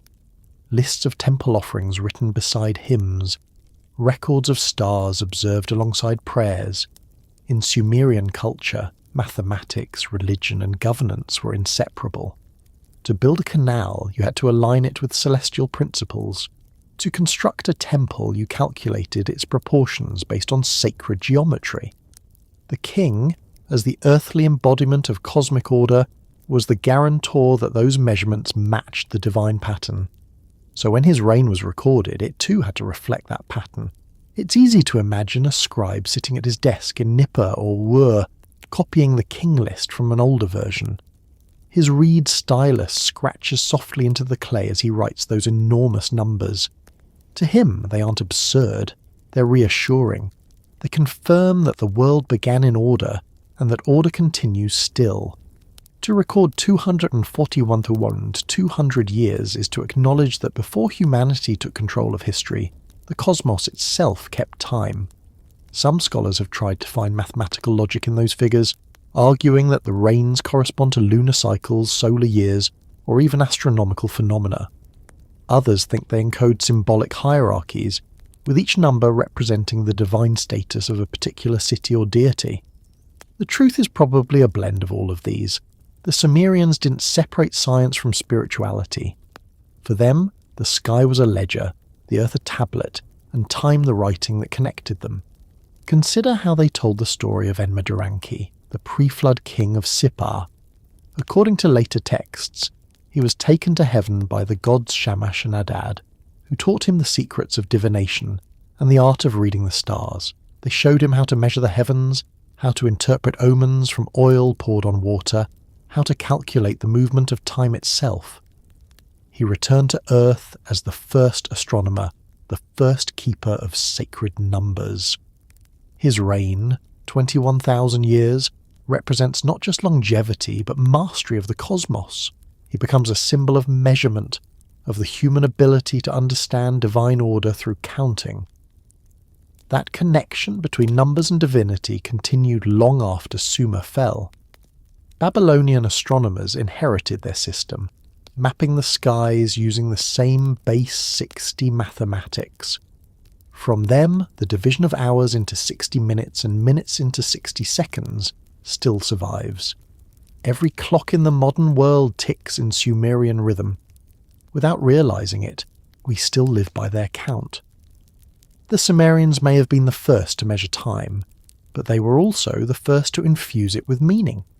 When you look closely at those vast numbers on the king list, you begin to see that they're not random exaggerations, they're structured poetry in numerical form. Each reign is part of a pattern, and each pattern is part of a greater whole. The total sum, 200 years, is divisible perfectly by 3,600, and that kind of precision matters. It means the pre-flood world was a completed cycle. When the flood comes, it doesn't break that cycle, it closes it. The world ends in perfect balance, ready to begin anew. It's fascinating that after the flood, the numbers shrink. Kings reign for hundreds, then tens of years. The divine pattern contracts into human scale. It's as though time itself slows down, becoming denser, more immediate. The Sumerians didn't see this as loss, but as transformation. The gods no longer ruled directly, but their order continued through measured time. Counting became the way to maintain connection with heaven. That's why temple life revolved around calendars. Priests tracked lunar months and solar years, aligning festivals with celestial movements. Every ritual had its precise moment. Planting, harvesting, offerings, all were scheduled according to cosmic rhythm. In a world where floods, droughts and storms could strike without warning, order depended on accurate counting. To miscalculate was to risk imbalance, even disaster. The king's duty was to ensure that the count remained correct. His reign, recorded in years, was itself a form of sacred timing. This perspective makes the king list one of the earliest attempts to quantify eternity. It's not so different in spirit from what modern science does when it measures cosmic time in billions of years. Both are ways of reaching beyond the immediate, of translating infinity into numbers we can write down. The difference is that the Sumerians did it with reverence. Their numbers weren't cold data, they were devotion. Even now, the scale of those reigns stirs something in the imagination. 28,000 years for one life. It's impossible to picture, yet strangely comforting. It implies continuity, permanence, a world where change happens so slowly it feels eternal. In our brief human lifetimes we measure days and years, but the Sumerians were reaching for the rhythm of the stars. The long numbers on the clay are their way of saying that the cosmos itself has a heartbeat, and kingship was its pulse. There's also something deeply human in their precision. The impulse to count is one of our oldest instincts. Children count fingers, traders count goods, astronomers count stars. Counting creates structure, and structure gives safety. When the Sumerians counted the reigns of gods, they were counting the shape of meaning itself. They were saying, this is how long the world has lasted, this is how we know it was ordered, this is how we trust it will endure. It's possible that each reign length corresponded to ceremonial calendars or cycles of ritual renewal. A reign of 36,000 years might signify 10 great ages of 3,600 each marked by the re-establishment of cosmic order through festival or sacrifice. In that sense, the king list wasn't just history. It was a schedule of eternity, an outline of divine rhythm preserved for human memory. Some researchers have suggested that the enormous reigns might preserve distorted memories of real dynastic sequences. Perhaps 28,800 years represented not one person but a lineage, each generation folded into a single symbolic name. The idea isn't far-fetched. Ancient texts often compress dynasties into archetypes. But even if that's true, it doesn't change what the numbers meant. They weren't meant to deceive, they were meant to communicate continuity. Whether through one king or many, the rule was unbroken, and so the Sumerians kept counting. Through floods, through wars, through the rise and fall of cities, they continued to write numbers on clay. Their lists extended beyond kings to priests, festivals, and astronomical tables. Each new tablet added another layer to their collective attempt to understand the passing of time. They didn't just want to know when things happened, they wanted to know why they happened when they did. The act of counting the impossible years is, in a sense, an act of faith. Faith that the universe is knowable, that its rhythms can be traced, that the divine still speaks through numbers. It's the same faith that drives science today, though expressed in different language. When a modern cosmologist calculates the age of the universe, they're continuing that ancient tradition, using numbers to translate the infinite into human understanding. If you stand before the Weld Blundell Prism in the Ashmolean Museum, where the most complete version of the King List is kept, you can see the numbers clearly. The wedge marks are neat, symmetrical, deliberate. The scribe who made them didn't hesitate. To him, 43,200 years was as real as 43. He wasn't recording myth, he was recording truth as his culture defined it. That confidence is part of the artifact's power. It reminds you that truth isn't just about accuracy, it's about meaning. What those numbers ultimately show is that the Sumerians didn't separate the measurable from the immeasurable. They believed the infinite could be expressed, not perfectly but faithfully through patterns. Their numbers weren't meant to contain eternity, they were meant to mirror it. The King List, with its long calm lines of cuneiform, is a reflection of that belief carved into clay. Even after thousands of years, the logic of their counting still shapes us. Every time we say 60 seconds, 60 minutes, 12 months, we echo their rhythm. Their sense of order lives inside our calendars and clocks. Time as a concept, time as something that can be measured, organised and trusted, those ideas began in Sumer. The impossible years were their way of teaching that time was not chaos, but creation. And maybe that's why those numbers endure. Because somewhere beneath their impossibility lies a simple truth. The need to believe that there is structure behind everything, that the world began in order, and that order can be understood. The Sumerians counted the impossible years not to exaggerate the past, but to give meaning to the present. Their kings, whether gods or men, were part of the same great equation, one that began when heaven touched the earth and continued unbroken through flood and fire, through memory and loss, through every heartbeat of human time that followed. When archaeologists began to uncover the first Sumerian cities, they weren't just digging up bricks and pottery. They were unearthing a conversation between myth and reality that had been buried for thousands of years.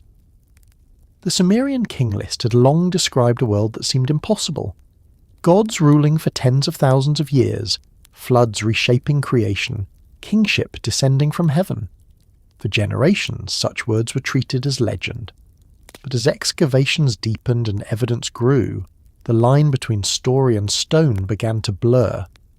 The ruins of Eridu, for example, sit in what was once the southernmost edge of ancient Sumer, near the marshes where the rivers met the sea.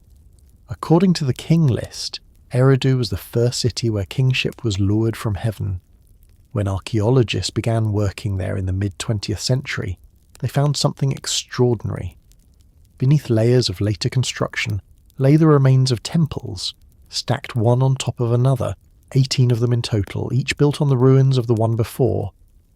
The oldest layers dated to around 5400 BCE, nearly 7,000 years ago. The earliest shrines were small, made of reeds and clay, but as the centuries passed, they grew more complex, more monumental. To walk through those ruins is to move backward in time, through generations of faith and rebuilding. At the deepest level, archaeologists found a single-room temple, its walls plastered smooth, its floor packed firm. Inside, traces of offerings, fish bones, animal remains, fragments of pottery, show that even then people were making gifts to something beyond themselves. They were acknowledging a power greater than their own, a force that shaped the world around them. In that moment, the myth of Eridu and the archaeology of Eridu meet. The King List's claim that kingship was lowered from heaven in this city takes on a new dimension. It might not mean that gods physically descended from the sky, but that the idea of divine order, the system of rule, ritual and balance was born there. The first temple, the first offering, the first recognition of hierarchy, that was the true descent. What makes this even more compelling is that Eridu's patron god was Enki, lord of wisdom, crafts, and water. In Sumerian myth, Enki is the one who shapes humanity out of clay, who gives civilization its arts and laws. He's also the god who saves humanity from the flood by warning Ziusudra to build a boat. His temple in Eridu, known as the House of the Waters, was the centre of this mythology. To the Sumerians, Eridu wasn't just a city, it was the beginning of everything, and in the ruins you can still see that belief made tangible. As excavators brushed dust from ancient bricks, they found inscriptions dedicating structures to Enki and his priests. Each new temple was built slightly higher than the last, creating a mound that rose gradually above the surrounding plain. That mound, the tell, is how ancient cities survive. Layer by layer, life built upon life. When the Sumerians rebuilt their temples, they didn't clear the ruins, they raised them, preserving the foundation beneath. In doing so, they turned their cities into physical metaphors for memory itself. The divine past was not erased, it was built upon. That same principle defines the king list. Each new dynasty sits atop the one before it, not replacing it but continuing its order. The transition from Eridu to Bad Tibira, from Larak to Sippar, is like the rise of new layers on a tell. Each city inherits the authority of the last. When you hold the clay prism of the king list and read its smooth lines of cuneiform, you're looking at the textual equivalent of those architectural layers, centuries of belief compressed into a single record. Archaeology has confirmed parts of the king list in surprising ways. Many of the post-flood rulers once thought mythical have been found in inscriptions independent of the list. Enmebaragesi of Kish, for example, was one of the first historically attested kings in Mesopotamia. His name appears on a fragment of a votive vase discovered at Kafaja, dating to around 2600 BCE. The inscription reads simply, Enmebaragesi, king of Kish, builder of the temple of Enlil. His son, Agar of Kish, also appears in the Epic of Gilgamesh. Here, myth and monument overlap directly.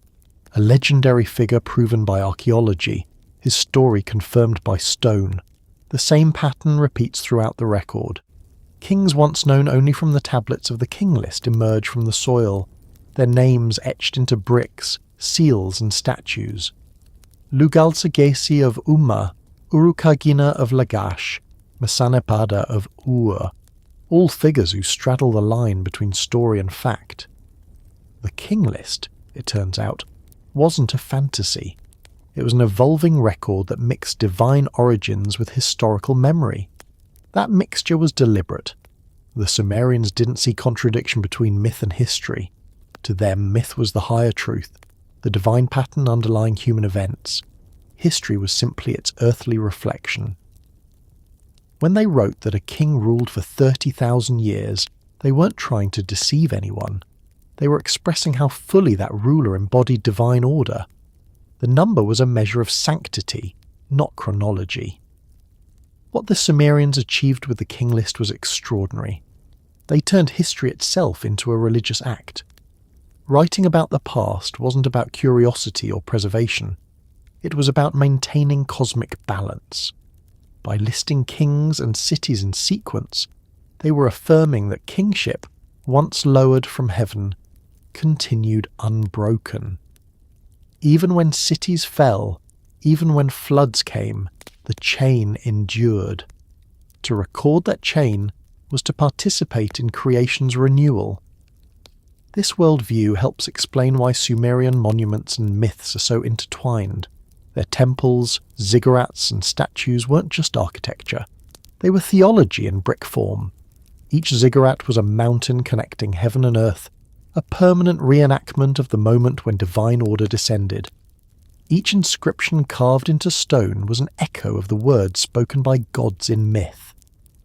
The King List sits at the centre of that continuum. It's both literature and ledger, both prayer and document.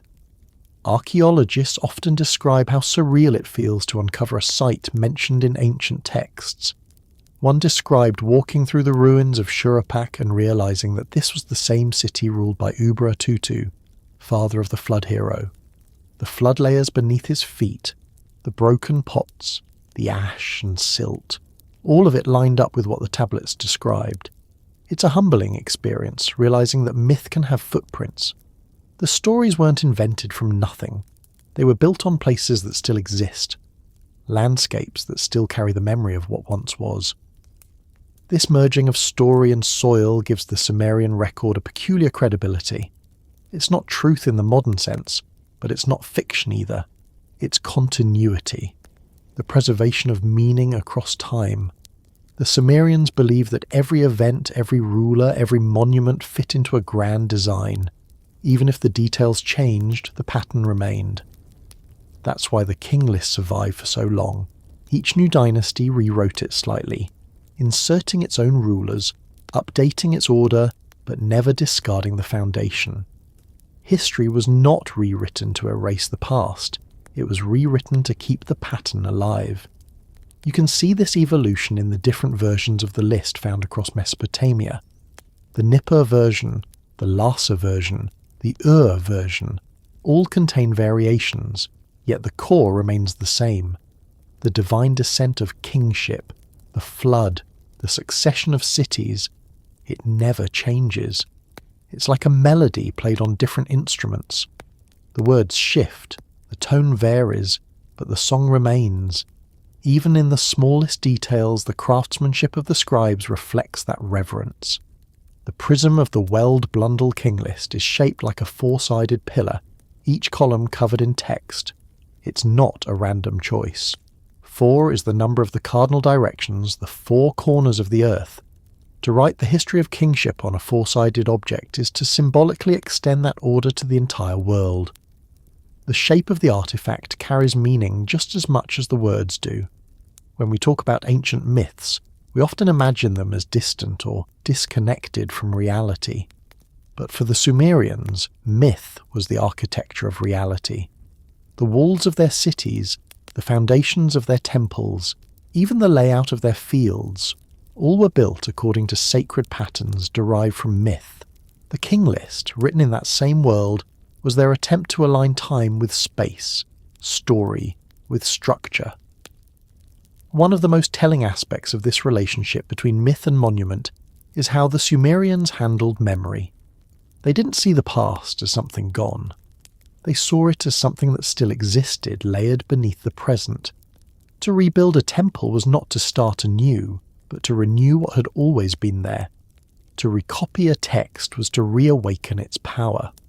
The King List functioned the same way. Each time a scribe rewrote it, he wasn't updating information. He was participating in the same act of creation that began in Eridu. That's what makes the surviving copy so moving. You can feel the patience in every mark, the weight of repetition, the trust in continuity. Thousands of years separate those scribes from the first kings they recorded, yet the devotion feels the same. They were writing about gods and men long gone, but also about themselves, about the unbroken chain that linked their world to the divine past. Modern archaeology tends to divide things, fact or fiction, real or imagined, but the ancient world didn't. For the Sumerians, a myth could be true in ways that stones couldn't show. The gods might not be visible, but their order was everywhere, in the floodplains, in the stars, in the rhythm of the year.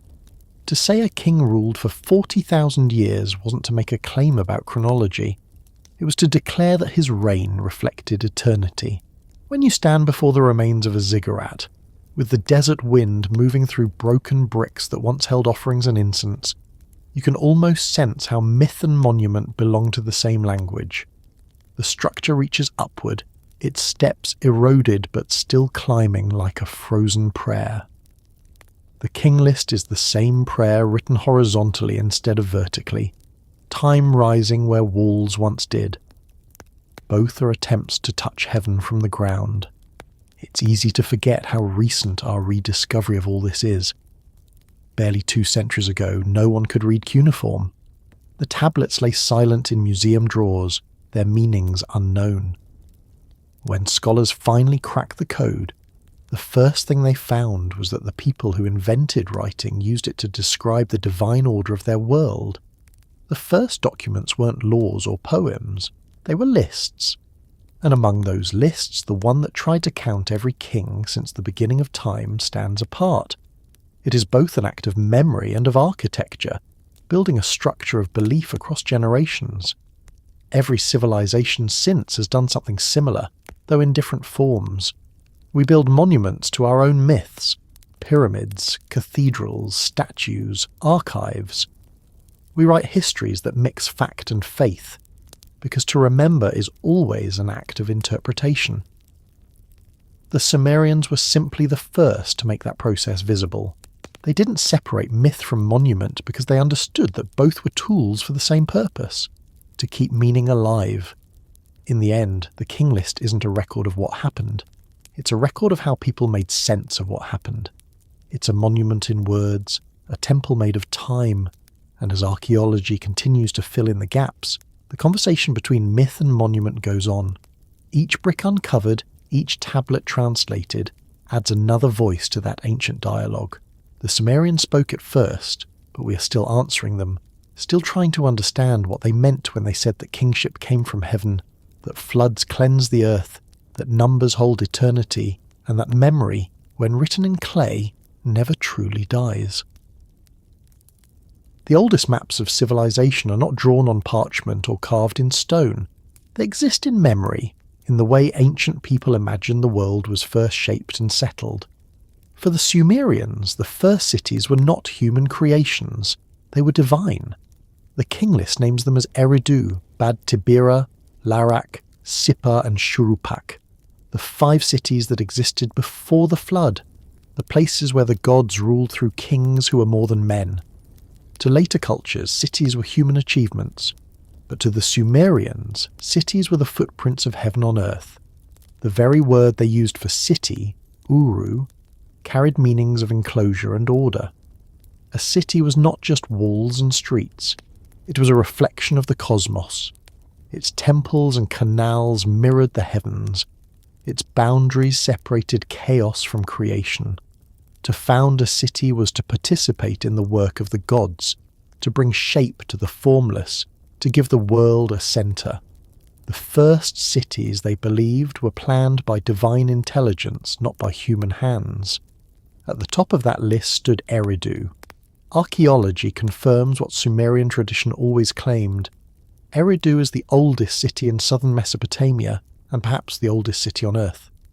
Its foundations lie near the dry bed of what was once a gulf of the sea, where the land met the marshes. According to myth, this was the place where the god Enki first brought order to the primeval waters, where he built his temple, the House of the Waters. The earliest levels of Eridu go back to around 5400 BCE, long before writing, long before any other known city. Excavators found layers upon layers of temples, each built on the ruins of the last, forming a hill of sacred memory that rose above the plain. In those earliest temples, archaeologists found offerings, fish bones, small clay figurines, shells from distant coasts. They found fire pits and traces of feasts, evidence that the people of Eridu gathered there to give thanks to powers they couldn't see but felt everywhere around them. To them, Enki's temple was not just a building. It was the navel of the world, the point where divine order entered the earth. Later myths said that Eridu was the first city created after heaven, and earth was separated, the place from which civilization flowed outward like a river. From Eridu, kingship passed to Bad Tibira. The name means Wall of the Metal Workers, and its mythology reflects a new phase of divine creation. If Eridu symbolized the beginning of order, Bad Tibira represented craft and labour. The shaping of materials, the creation of tools, the rise of work itself as sacred. Its patron gods were Dumuzi, the shepherd, and Inanna, the goddess of love and war. Together they embodied the harmony between nourishment and strength, creation and destruction. The King List names the rulers of Bad Tibira as Enmenluana and Enmengalana, divine lords who governed not just people but the laws of balance between heaven and earth. Archaeological traces of Bad Tibira, modern Tel Medain, show that it was a thriving settlement by the 4th millennium BCE. Like Eridu, it was built around a central temple, surrounded by workshops and houses. Its ruins lie quiet now, a scatter of broken bricks and foundations, but beneath the dust are the outlines of the world's first organised industries: metalwork, pottery, weaving. All the crafts that define civilization began in cities like this. When the King List calls its rulers divine, it may mean that they embodied the godlike power of creation, the ability to transform raw matter into form. Next came Larak, a city whose location remains uncertain, though scholars suspect it lay somewhere east of Bad Tibira. The King List names its ruler as Dumuzid the Shepherd, whose reign lasted 36,000 years. Dumuzid appears again in Sumerian mythology as the mortal beloved of the goddess Inanna, the shepherd who descends into the underworld each year, bringing the cycle of seasons. In the King List, he stands as a bridge between eras, part divine, part human. His title, the Shepherd, captures how the Sumerians saw leadership, not as domination, but as guidance. The king's role was to tend the people as a herder tends his flock, ensuring abundance and harmony. Larak, in that sense, represents the stage of civilization, when divine rule became intimate, when gods began to act through the rhythms of human life. Planting, harvesting, herding, mourning. From Larak, kingship passed to Sipar, the city of the sun god Utu. If the earlier cities represented water, earth and life, Sipar represented light and knowledge. Utu was the god of justice, the divine eye that saw all deeds.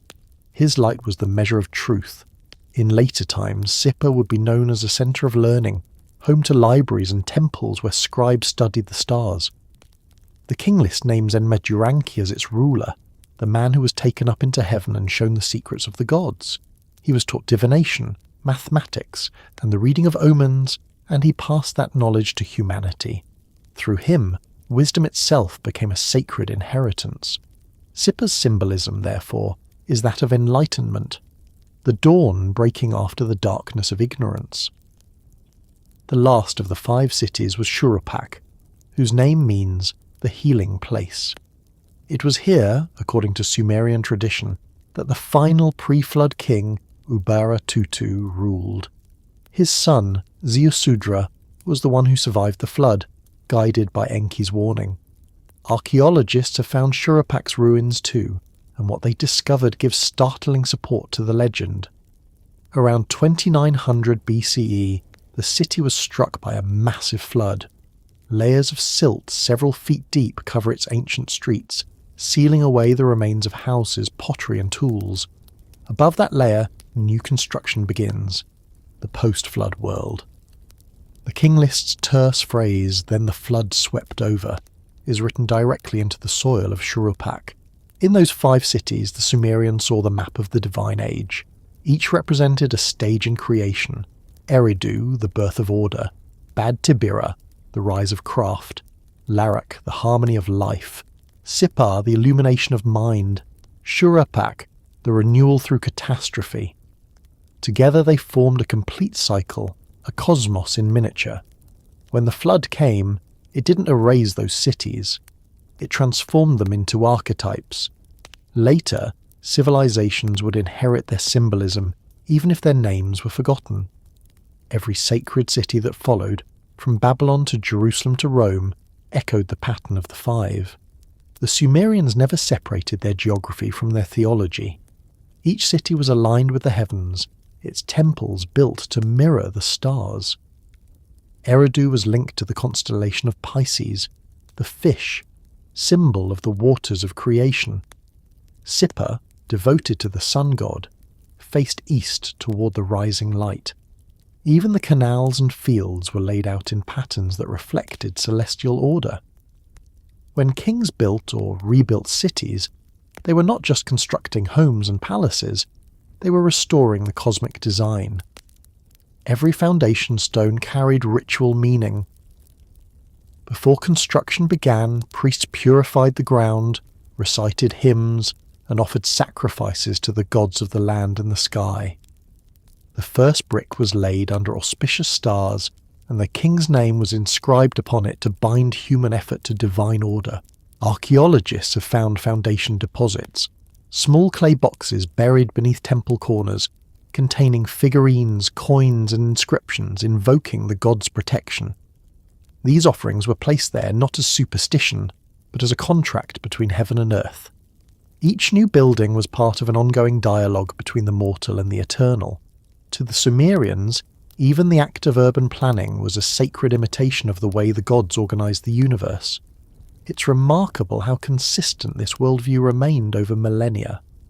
When later Babylonian kings restored the ancient temples, they used the same language their Sumerian ancestors had used. I rebuilt it according to its ancient plan. They believed that the design of each city was divinely ordained at the beginning of time, and that their role was not to innovate but to maintain. In that sense, the Sumerian cities were more than settlements. They were living symbols of stability, mirrors of the order they saw in the stars. When you walk through the ruins today, you can still sense that intention. The temples of Eridu, though reduced to mud brick outlines, still form a perfect axis, their central shrine facing the cardinal points. The walls of Sippar follow the path of the sun's shadow. The canals around Shrupak trace old riverbeds, the same channels that once carried both life and destruction. Each ruin is a record of faith written in earth and clay. The Sumerians didn't think of these places as abandoned when they were destroyed. They believed the gods simply moved their thrones elsewhere. When kingship passed from one city to the next, it wasn't conquest, it was cosmic migration. Heaven's favour shifted like the tide, bringing prosperity to one place while another declined. In that cycle, destruction was never final. Eridu's fall didn't mean its god was gone. It meant the world had entered a new phase of balance. This way of thinking made history manageable. Instead of seeing loss as chaos, the Sumerians saw it as part of a divine pattern. Cities rose and fell as stars do, each fulfilling its role in turn. The King List preserves that rhythm in words. Each entry, then kingship was in Larak, then kingship was in Sippar, marks a shift not just in politics but in cosmic order. The list is less a record of succession than a liturgy of movement, a reminder that the divine never disappears, it only relocates. What's most striking about the 5 pre-flood cities is how much of their essence survived long after they were gone. The idea of a sacred city, a place where heaven and earth meet, became one of humanity's most enduring legacies. From Sumer onward, every great civilization imagined its capital as the world's centre, the axis around which creation revolved. The Egyptians had Heliopolis, the Greeks had Delphi, the Chinese had the Forbidden City, and all of them carried echoes of Eridu's first foundation. In this sense, the Sumerians invented more than urban life. They invented the idea that a city could hold meaning. The temple at its heart wasn't just a building for worship, it was the world made visible. Its walls represented the horizon, its roof the sky, its floor the earth. The king and priests moving within it reenacted the motions of gods. Festivals, processions and rituals turned the city into a living cosmos, a stage upon which the drama of creation played endlessly. Even their myths about the gods reflect this civic structure. The divine assembly mirrors the city council, with Enlil presiding as ruler, Enki as advisor, Inanna as emissary, and Utu as judge. The gods themselves were citizens of a divine city, and the human city below was its reflection. The boundary between heaven and earth was administrative as much as spiritual.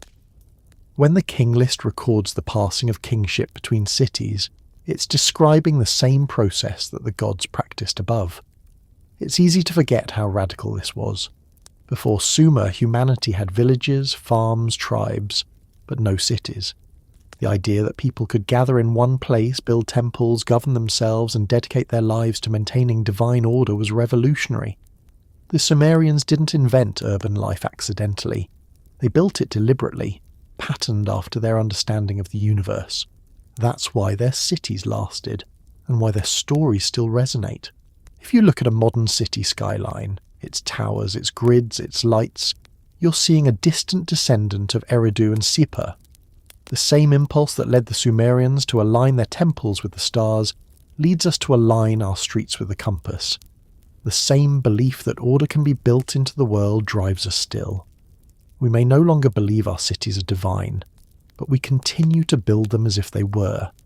And so, the first cities of the gods became the blueprint for all civilizations that followed. They taught humanity how to organize space, how to sanctify time, how to build permanence in a world of change. They turned clay and brick into symbols of eternity. In their streets, the first echoes of government, religion, and art converged. Their ruins still whisper of that beginning, of a time when to build a city was to shape the world in heaven's image, and every foundation stone was laid not for men, but for the gods who once ruled the earth. After the flood, the world was quiet. The water had receded, leaving behind silted plains and the outlines of ruined cities half buried in mud.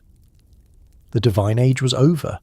The gods had withdrawn to the heavens, and what remained was a world that needed rebuilding. The clay tablets describe it in one short sentence. After the flood had swept over, when kingship was lowered from heaven, kingship was in Kish. That single line marks one of the most important transitions in human thought. It's the moment when history begins, not the mythic time of gods and cosmic order, but the human age of labour, law, and memory. The Sumerians believed kingship still came from heaven, but now it resided in mortal hands. The era of divine rule had ended. The age of human kings had begun. Kish was the first city to hold that new authority. It lay in the northern plains of Sumer, near the bend of the Euphrates, far from the ancient cities that had ruled before the flood. Its rise symbolized renewal. The gods had not abandoned the world entirely. They had simply delegated. They still determined destinies, but they no longer walked among humans. They spoke through signs, omens, dreams, and the rituals of the temple. Kings became their interpreters. The first post-flood rulers of Kish were described not as gods but as shepherds and warriors.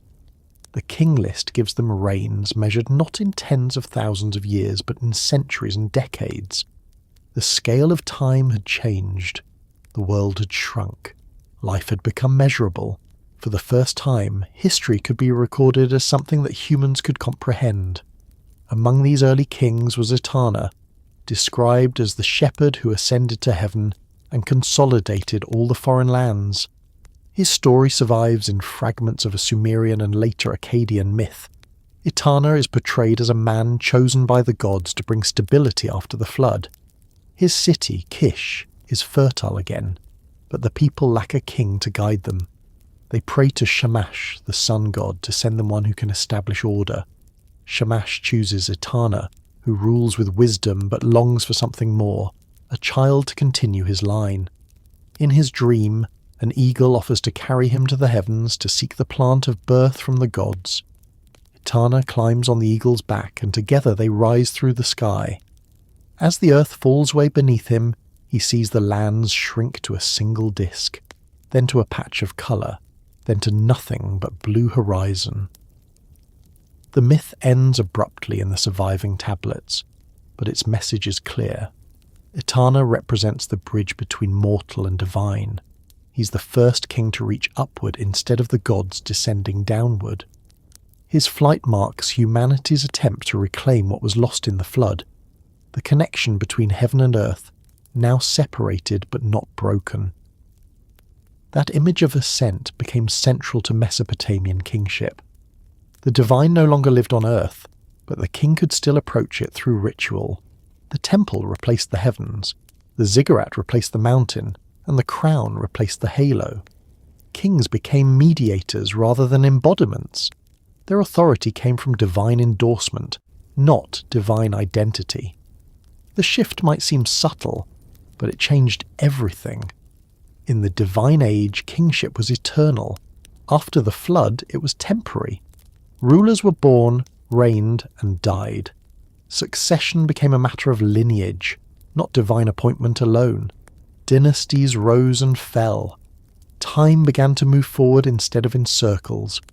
The King List reflects this transformation perfectly. Its pre-flood section is timeless. Its post-flood section is historical. From Kish, kingship passed to Uruk, then to Ur, Awan, Hamazi, and other cities in turn.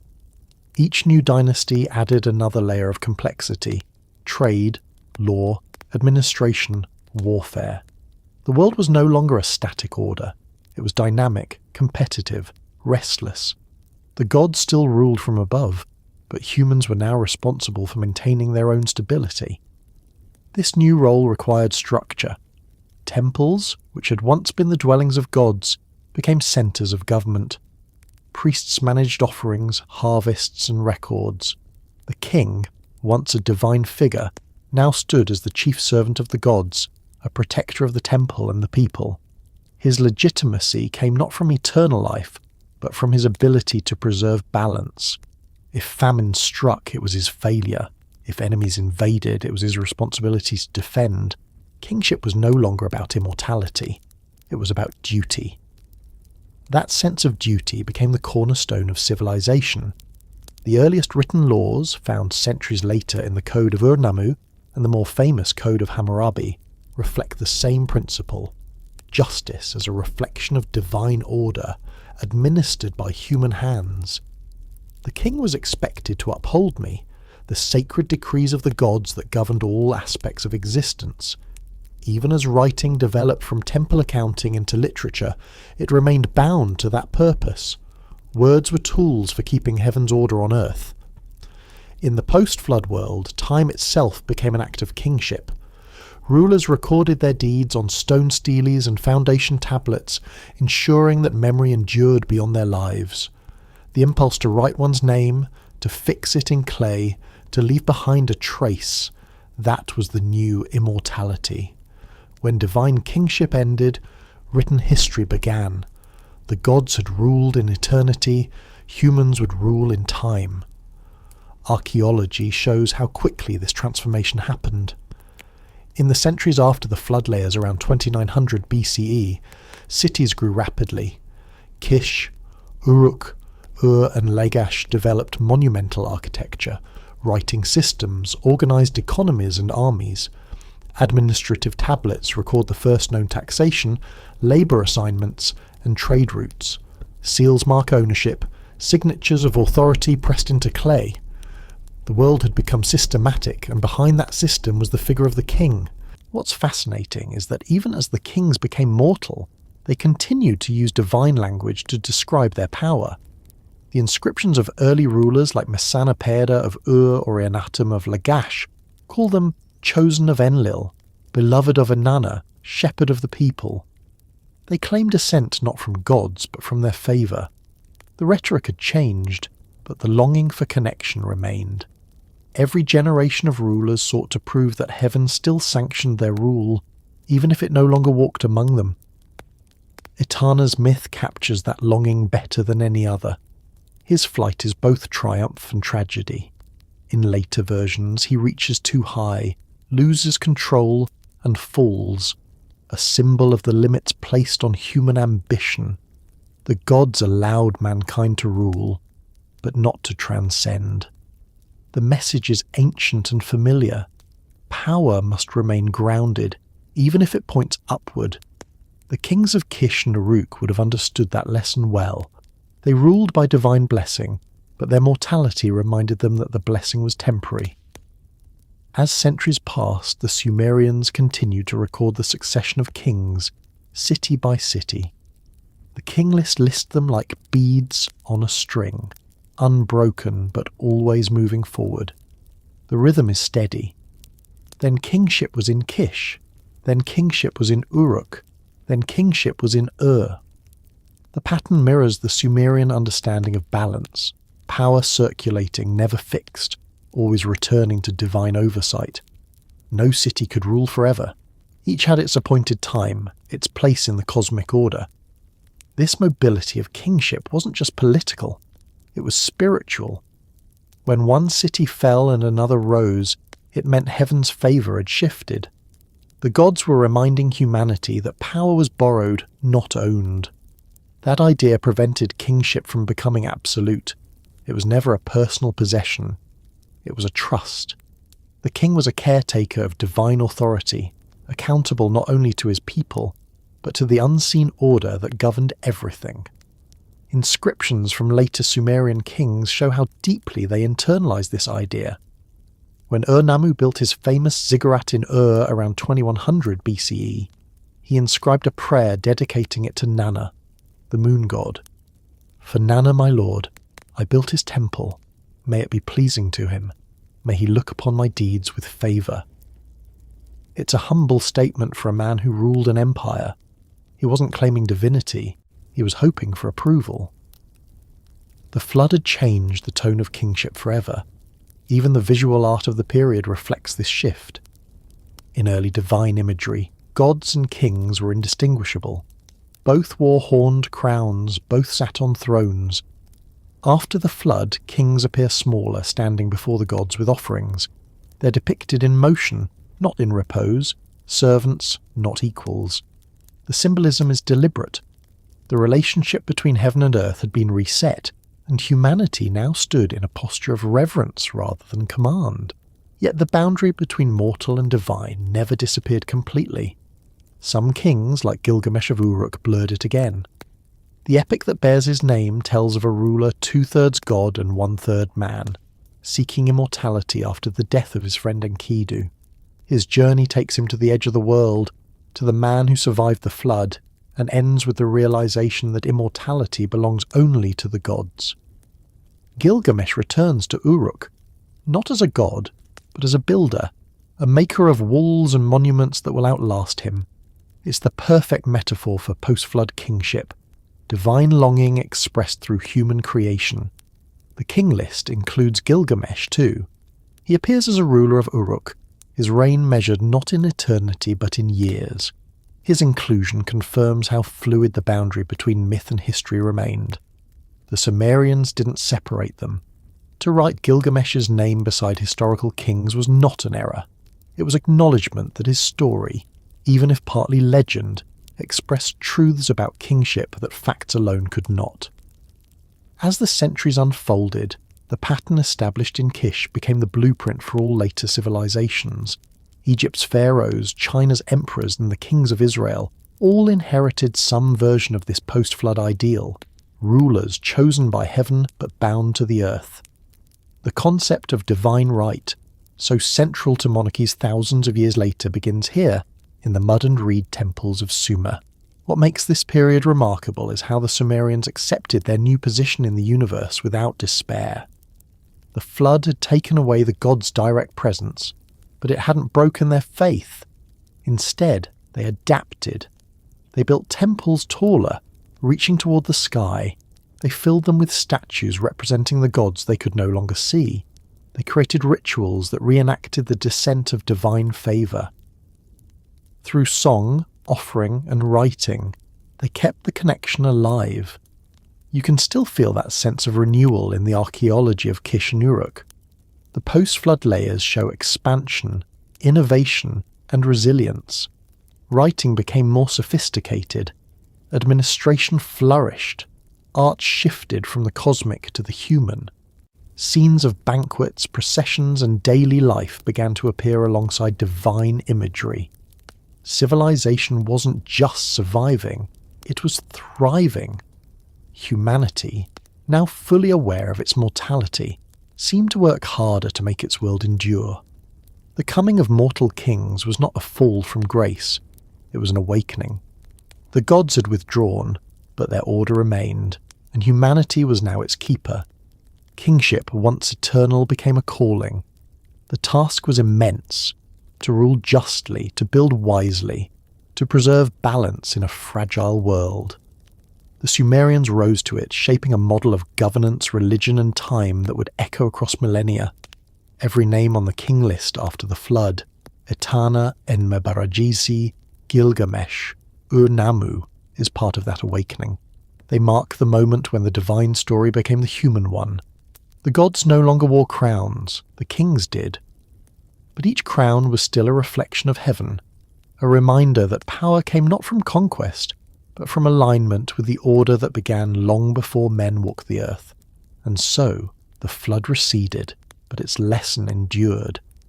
Humanity learned to rule in the shadow of the divine, to count time in years instead of ages, to measure greatness not by eternity but by memory. The coming of mortal kings was not the end of myth, it was the moment myth became history, and history began to remember itself. The Sumerians didn't just invent civilization, they invented time as something that could be remembered. Before them, people had seasons and stars, floods and harvests, but not history in the way we understand it. They lived in rhythms, not records. The Sumerians changed that by turning experience into writing and writing into permanence. They were the first to build a world where the past could be revisited, not through memory alone, but through marks on stone and clay. It began with a practical need. The earliest writing wasn't poetry or law, it was accounting. Small clay tablets recorded quantities of grain, livestock and labour. Every mark represented a transaction, an exchange between people and temples. But those small ledgers were the seeds of something far greater. The moment a symbol stood for an idea, the past became visible, numbers became memory.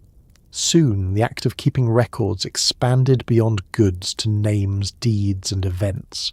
The king list itself grew from this same impulse, to organise time, to make the endless flow of days into something structured, traceable, meaningful. The Sumerians looked at the vastness of existence and decided it needed order, a framework that could hold both divine eternity and human experience. Their invention of writing made that possible. Each tablet was a small universe. The scribes' reed stylus pressed wedge-shaped impressions into wet clay, creating lines that could outlast the man who made them. When the tablet dried in the sun or was baked in a kiln, it became a time capsule. Even if centuries passed, the marks remained. The Sumerians may not have realized it at first, but they had discovered a way to defeat forgetting. The clay remembered what people could not. Their temples became centers of that memory. Inside the ziggurats and administrative halls, scribes worked quietly, copying lists, drafting letters, recording omens. The air smelled of clay and smoke from oil lamps. Wooden shelves held rows of tablets, each one labelled with a scribe's name and the subject within. They called these collections the Tablets of Destiny, a phrase that reveals how seriously they took the act of recording. To them, writing was not just communication, it was control over fate. The king list belongs to that same tradition. It is not a story told aloud, but a structure etched into permanence. Each name, each number, is a beat in the rhythm of time. Its simplicity. Then kingship was in Kish. Then kingship was in Uruk. Hides its sophistication. Behind those phrases lies a profound understanding that continuity itself is sacred. To remember the sequence is to preserve the world. It's difficult to overstate how revolutionary this was. In a landscape where floods could erase entire cities overnight, where memory was as fragile as a reed boat, the idea of fixing time into matter was an act of defiance. The Sumerians built monuments from mud, but their true monuments were their words. Every tablet they inscribed was a declaration that human experience mattered, that it could be measured, counted, and preserved. Over generations, the practice of record-keeping evolved into something more philosophical. Scribes began to include not just what happened, but when and why. They dated events by the reigns of kings, creating one of the earliest chronological systems. An inscription might read, "In the year Enmebaragesi built the temple of Enlil," or "In the year Mesanapada defeated Kish." Time itself became a story told through action. History wasn't abstract anymore, it was tied to human deeds. The King List embodies that shift.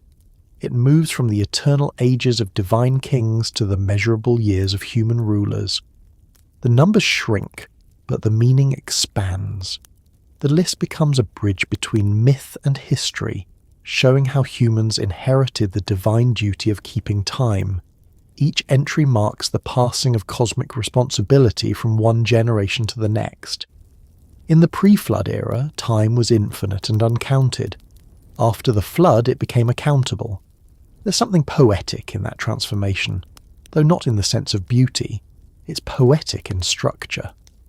The Sumerians turned chronology into liturgy.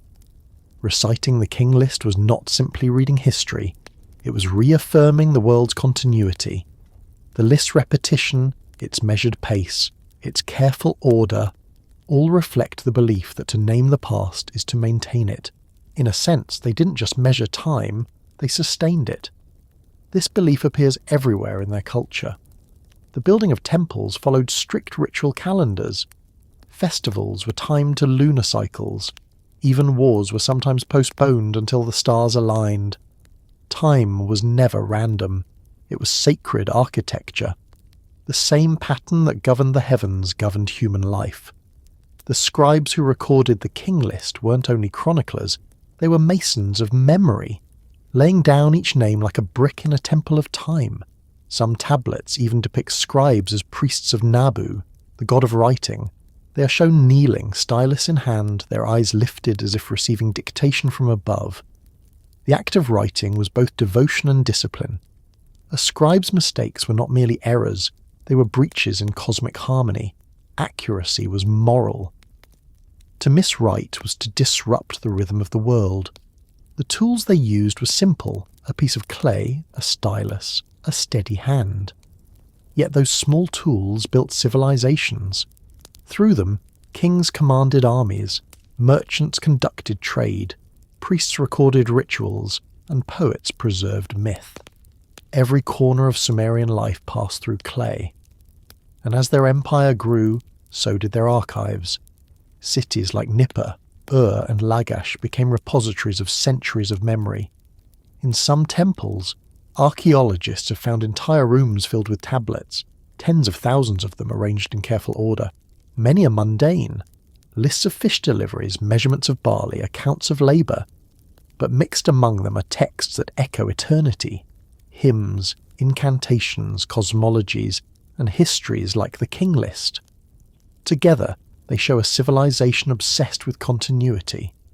The Sumerians understood that the line between survival and oblivion was the line of a stylus. There's a quiet irony in how well that understanding worked. The people themselves vanished long ago. Their cities fell, their language stopped being spoken, yet their words remain, still legible, still carrying the rhythm of their time. The King List, in particular, stands as a perfect symbol of what writing made possible. It is a monument that never needed walls, a ziggurat built of thought. When later civilizations inherited Sumer's script, Akkadian, Babylonian, Assyrian, they also inherited its obsession with timekeeping. Each copied and adapted the King List, adding their own rulers, adjusting the divine lineage to fit new gods. What began as a Sumerian chronicle became a template for the entire Mesopotamian world. Time, once divine, had become bureaucratic. Clay replaced eternity. Even the architecture of the ziggurats seems to mirror this logic. Their layered steps, rising from the plain toward the sky, are physical embodiments of the way Sumerians imagined time, not as a straight line, but as ascending tiers of memory. Each level represented an age, a foundation for the next. To climb a ziggurat was to move upward through history. The King List performs the same ascent in words. It begins in the deep waters of myth and rises step by step toward the light of recorded history. The act of keeping time in stone and story shaped how people thought of themselves. It gave the Sumerians a sense of permanence, even in the face of impermanence. Floods, wars, and dynastic collapses could destroy cities, but as long as the tablets survived, the past remained intact. To them, forgetting was the real death.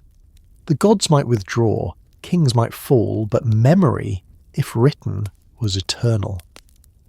This attitude explains why the Sumerians were so meticulous in restoring their monuments. When a temple was rebuilt, its foundation inscription always referred to the original builder. The formula was precise. I found its ancient foundation and restored it according to its plan. The act of rebuilding was not innovation, it was continuation. They saw themselves as caretakers of divine architecture, just as scribes were caretakers of divine time. Both builders and writers were working toward the same goal, to align the present with the remembered pattern. Some of the most touching evidence of this mindset comes from the small details left behind. Clay envelopes enclosing tablets, sealed with fingerprints thousands of years old. Notes in the margins correcting older scribes. Reused fragments of broken tablets repurposed as teaching tools for students learning to write. Each mark is a trace of how deeply they valued the act of recording. Even error was preserved, because erasure was unthinkable. Through this, the Sumerians created something we still live within, the idea that time must be measured, organised, and documented. Without their systems of calendars, lists, and records, there would be no history, no science, no continuity. They were the first to turn the chaos of existence into sequence. They made time visible. When modern historians speak of prehistory, they usually mean the period before writing. It's fitting that history itself begins in Sumer, where the first words ever written were about time, kingship, and order. The King List is therefore not just a document, it's the moment consciousness became historical. It's humanity realizing that its story could be told, and that telling it was an act of creation as profound as the making of the world itself. There's a quiet humility in the way the Sumerians approached this task. They didn't claim to control time, only to keep it. The word keeper implies stewardship, not ownership. The scribes didn't see themselves as inventors of truth, but as its preservers. Their role was to ensure that the rhythm of heaven was mirrored on earth. In every mark they made, they affirmed that connection. It's strange to think that these people, living 5,000 years ago, worried about the same thing we do, how to make meaning last. Their technology was simple, but their goal was the same, to ensure that what they built wouldn't disappear. In a way, every historian, every writer, every storyteller since has inherited their anxiety and their hope. We all want to leave something that endures. The Sumerians succeeded more than they could have imagined. Their marks in clay outlived empires, religions, and languages. Their concept of time became the foundation of calendars and clocks. Their method of record-keeping shaped the way we organise knowledge. Even now, the same impulse drives us, to quantify, to document, to archive. The tools have changed, but the purpose has not. We're still the timekeepers of stone and story, tracing our lives across materials that we hope will outlast us. The King List endures because it carries the essence of that impulse. It's not just a roll call of rulers, it's a declaration that history matters. It reminds us that behind every name, there was a scribe pressing marks into clay, a human being capturing the flow of time with a few simple gestures. It reminds us that civilization began not with conquest or invention, but with the decision to remember. And so, long after the ziggurats crumbled and the rivers changed their course, the tablets remained, silent, unbroken, patient. They still hold the rhythm of the world's first calendar, the first list, the first attempt to turn life into legacy. In them, the Sumerians achieved what even their gods did not. They made time tangible. They gave it form, texture, and weight. They built the first monument that didn't need walls or stone, only words. And those words, pressed into clay, still keep time. The Sumerians were the first to write their world into permanence, but the echoes of what they made didn't stay contained within their narrow land between the rivers. The patterns they created, of kingship, writing, cities, and time, spread outward, carried by trade, conquest, imitation, and memory.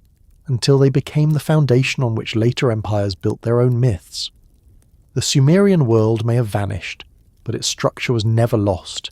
It was absorbed, translated, reimagined. When the cities of Sumer began to fade, they didn't die in silence. Their traditions moved north and east, taken up by the Akkadians, a Semitic-speaking people who merged Sumer's gods with their own. Around 2330 BCE, Sargon of Akkad rose from obscurity and united the city-states under one rule. His inscriptions are filled with the same tone that once belonged to divine kingship.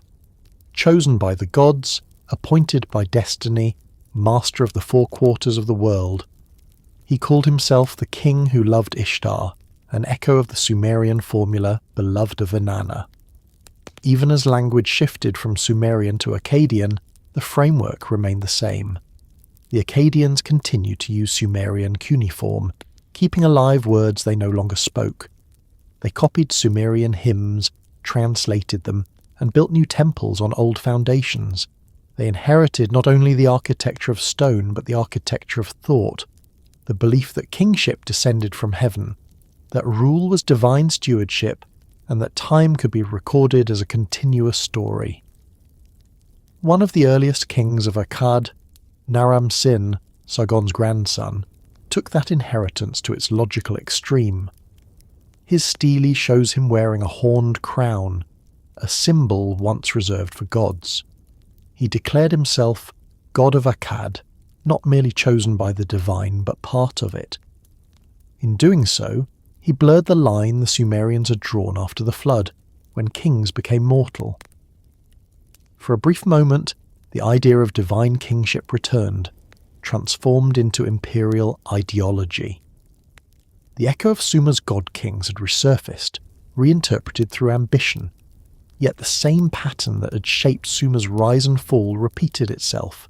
Akkad collapsed within 2 centuries. Drought, rebellion and invasion shattered the empire, and the land broke again into city-states. But the memory of its grandeur remained.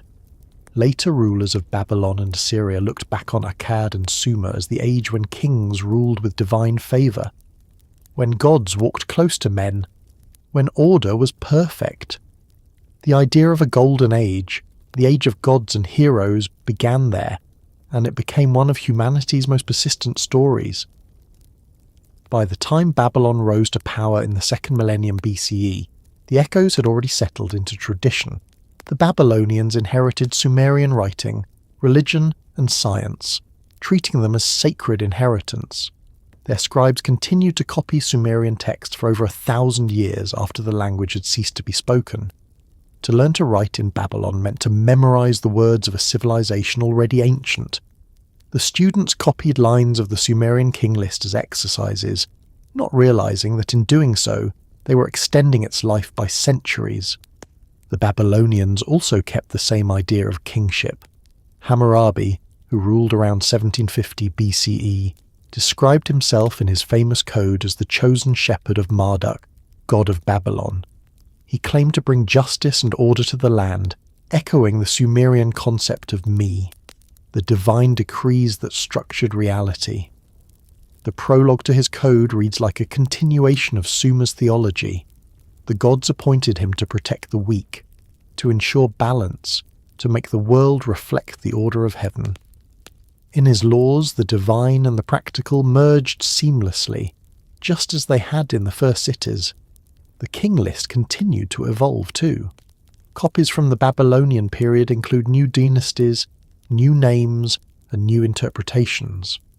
Kings of foreign lands were added, sometimes reshaped to fit the Sumerian pattern. When outsiders like the Kassites or the Elamites ruled Mesopotamia, scribes still wrote their reigns into the same sequence. To rule the land of Sumer and Akkad was to enter the divine chain. No matter where power moved, it had to connect itself to that original descent from heaven. The authority of the present was legitimized by the memory of the past. Even when empires changed languages and gods, the Sumerian skeleton remained inside them. The Assyrians, who rose in the north centuries later, adopted the same titles, the same ritual vocabulary. the same visual grammar of power.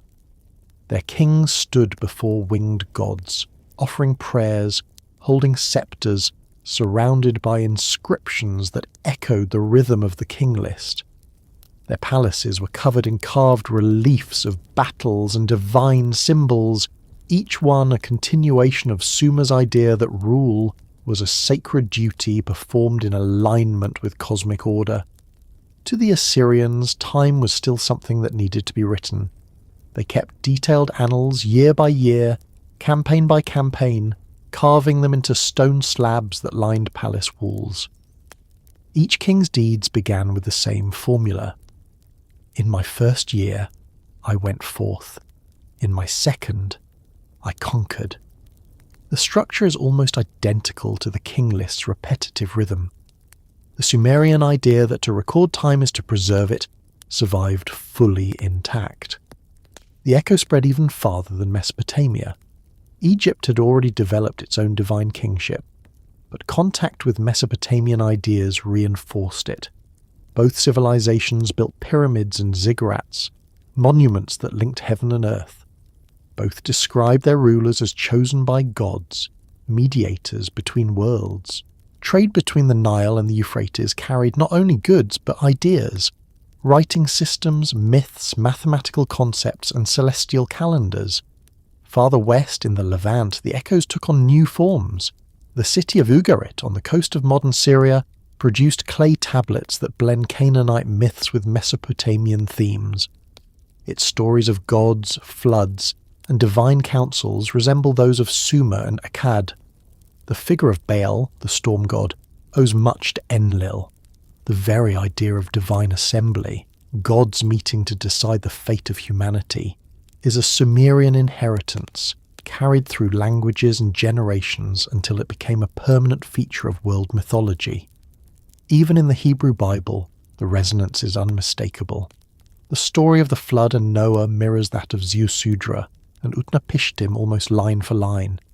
The notion of kingship as divine appointment, the rhythm of genealogies, the idea of an age before the flood when giants and heroes ruled, all are distant descendants of the Sumerian worldview.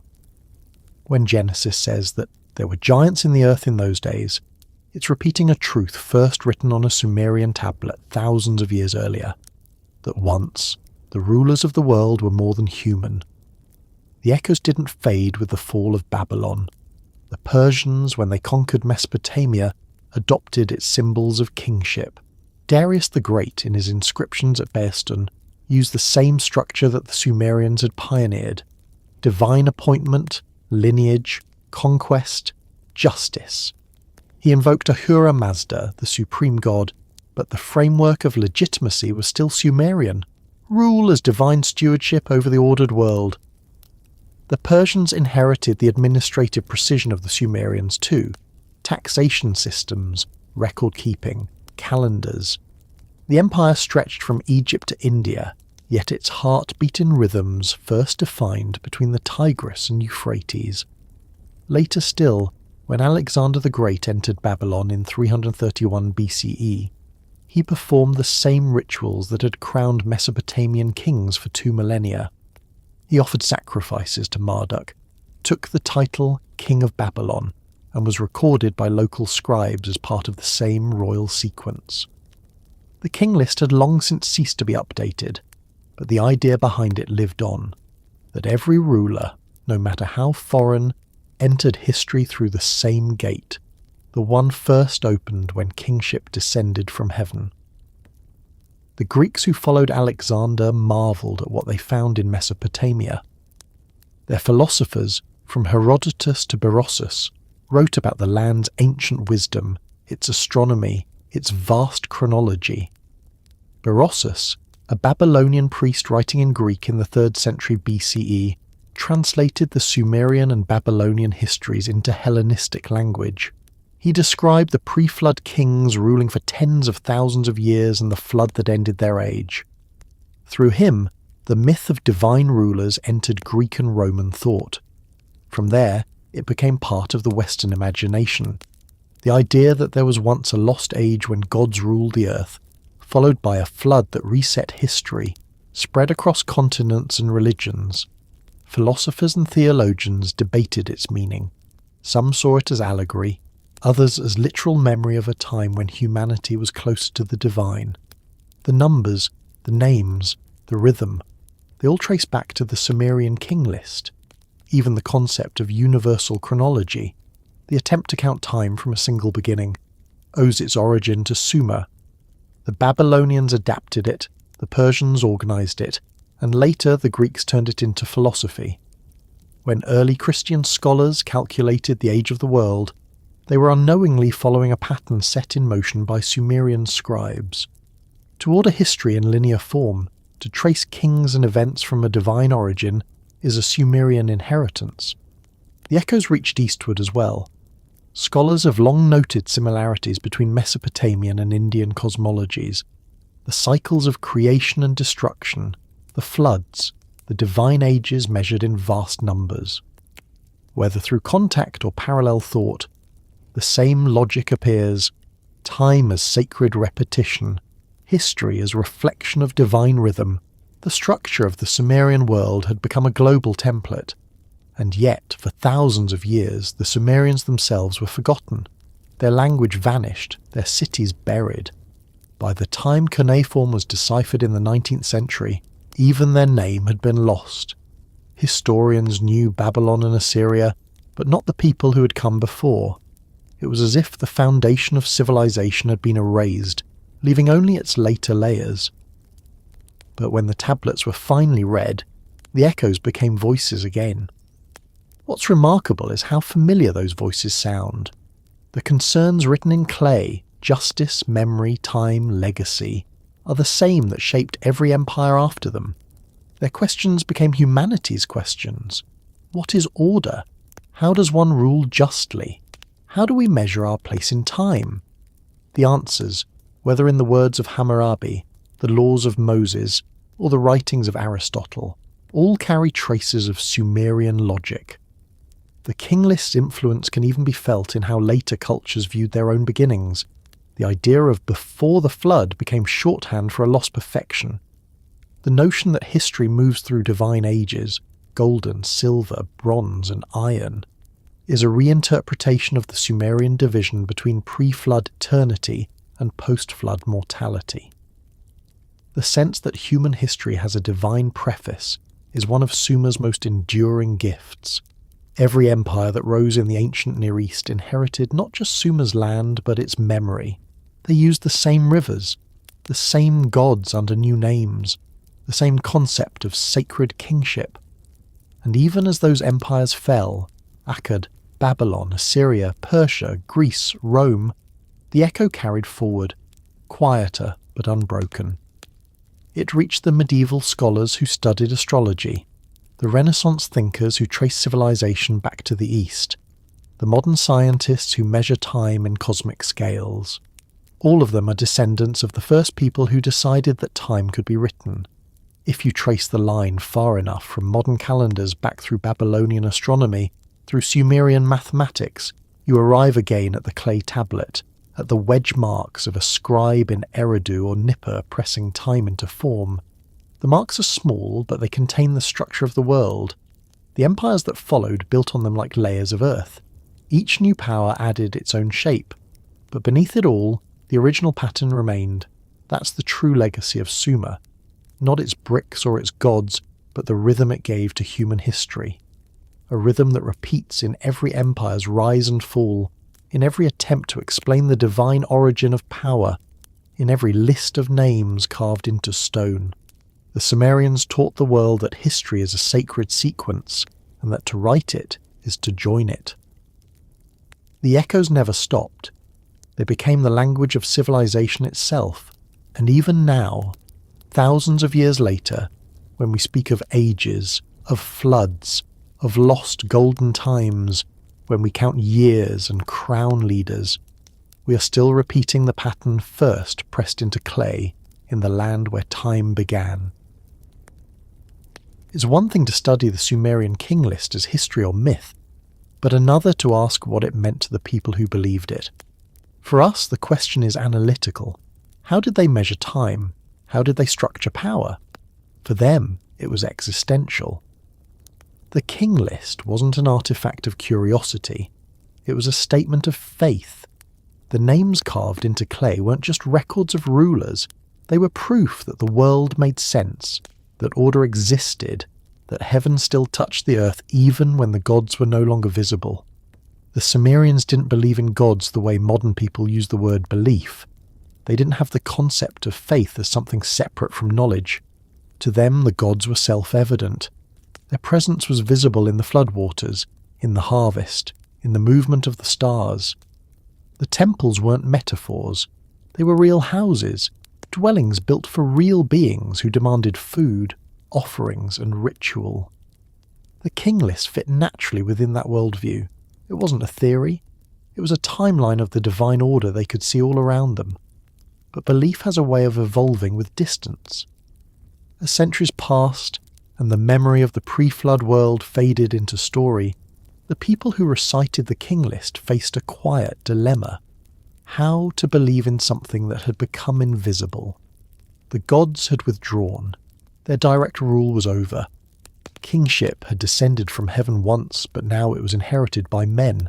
The temples were full of ritual, but silence answered prayers. The world continued, but its connection to heaven was more fragile. This tension between belief and absence is one of the oldest human struggles. It's there in the gap between the divine kings of the past and the mortal rulers of the present. It's there in the flood that separates mythic time from human time. The King List itself is the bridge across that gap, a tool for maintaining belief through continuity. It tells the believer, yes, the gods once ruled directly, and yes, they are gone now, but their order continues through the kings who rule in their name. That idea became the foundation of theology in Mesopotamia. The gods didn't vanish, they delegated. Their will was carried out through priests, rituals, and kings. The flood had not ended belief, it had redefined it. Humans now bore the responsibility for maintaining cosmic order. The temple replaced the heavens as the point of contact. Writing replaced divine speech. Kingship became the vessel through which belief survived. But survival always requires reinterpretation. Over time, the Sumerians' confidence in literal divine presence softened into symbolic understanding. The more their world changed, politically, socially, environmentally, the more their myths adapted. Belief became layered, like their temples. Beneath the official rituals lay an older certainty, but above it rose new explanations, new philosophies, new ways to make sense of absence. The flood was central to this evolution. It was both an ending and a justification. Whenever the world seemed unstable, when crops failed, when enemies invaded, people could look back to the flood and see it as precedent. The gods had reset the world before. They could do so again. Belief didn't require evidence. It required continuity. If the pattern held, the faith was secure. This way of thinking shaped more than religion. It shaped psychology. The Sumerians accepted divine mystery not as a problem to solve, but as a condition to live within. When prayers went unanswered, it wasn't because the gods were gone. It was because their reasons were unknowable. The King List reinforced that perspective by reducing chaos to order. It didn't explain why the flood happened or why kingship moved from one city to another. It simply stated that it did. That calm certainty was a form of belief in itself. The problem for later generations came when those statements no longer matched experience. As empires rose and fell, as foreign rulers brought new gods and new languages, the old framework began to crack. The King List remained, but its divine origins became harder to believe literally. Some scribes copied it out of reverence, others as history, others still as cultural memory. Belief began to split into categories: faith, tradition, scholarship.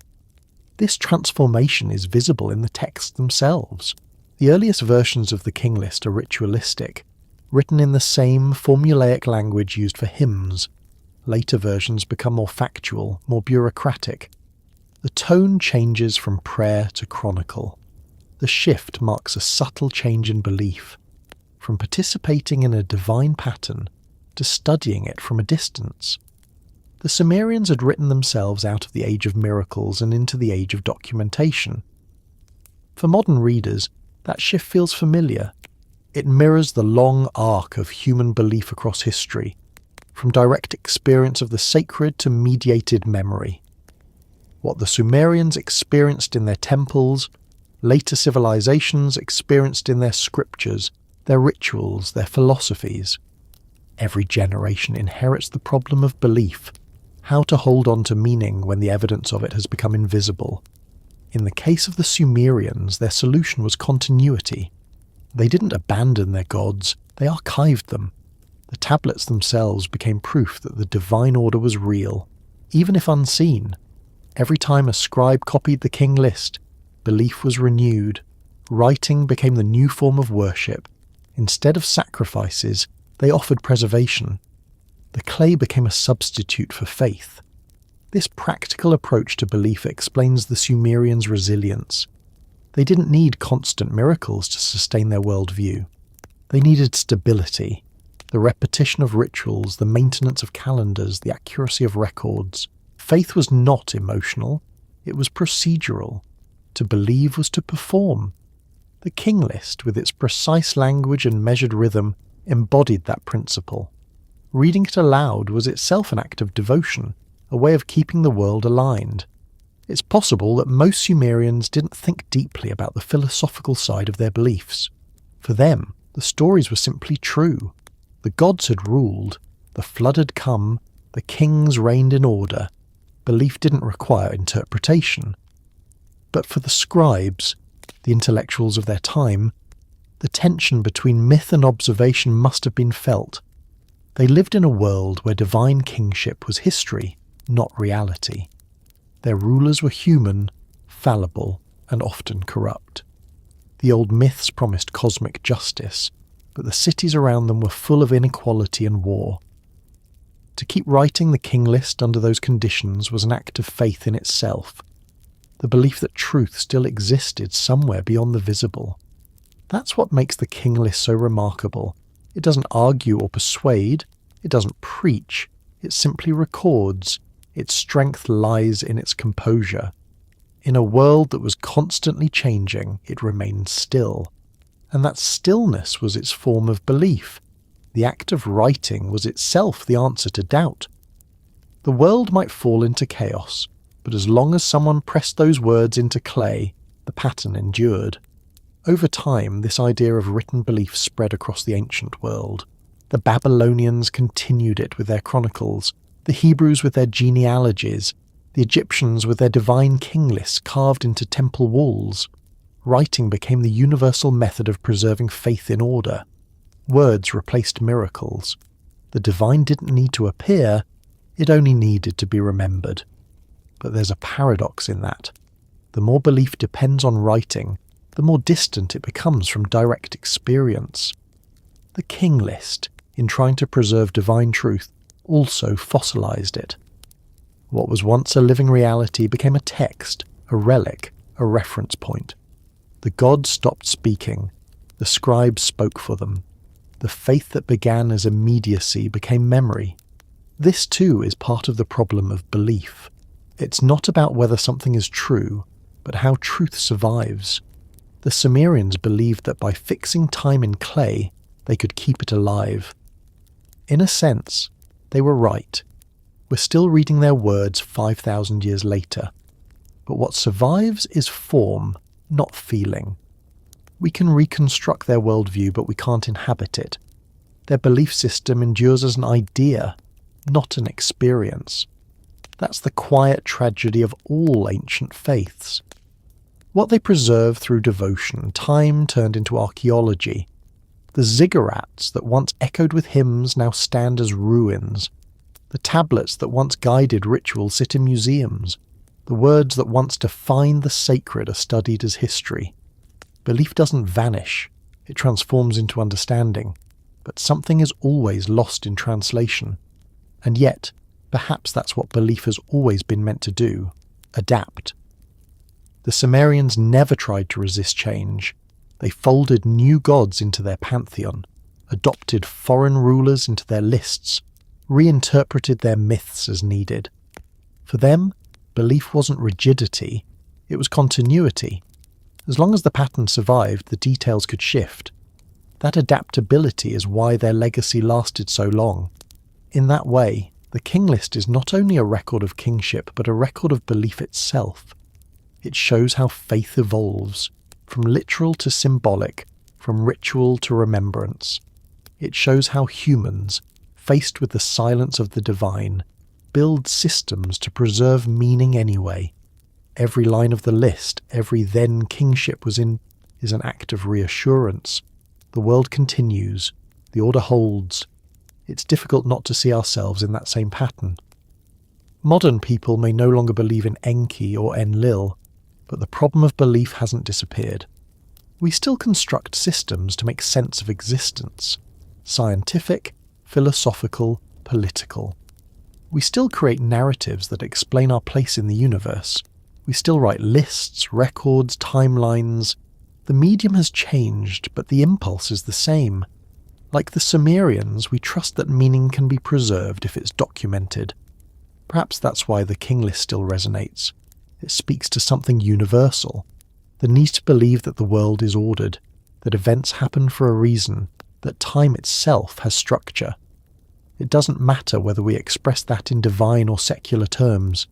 The impulse is the same, to bridge the gap between chaos and understanding.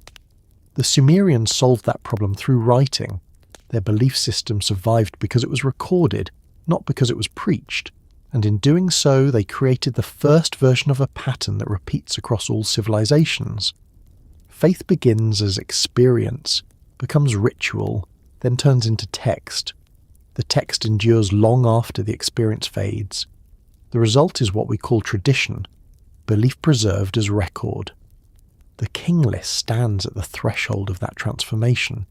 It's the moment when myth becomes memory and belief becomes history. It doesn't ask the reader to worship, it asks them to remember, and maybe that's the truest form of belief.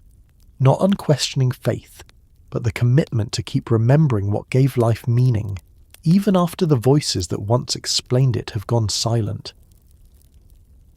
The Sumerians disappeared so quietly that for most of human history, no one even knew they had existed.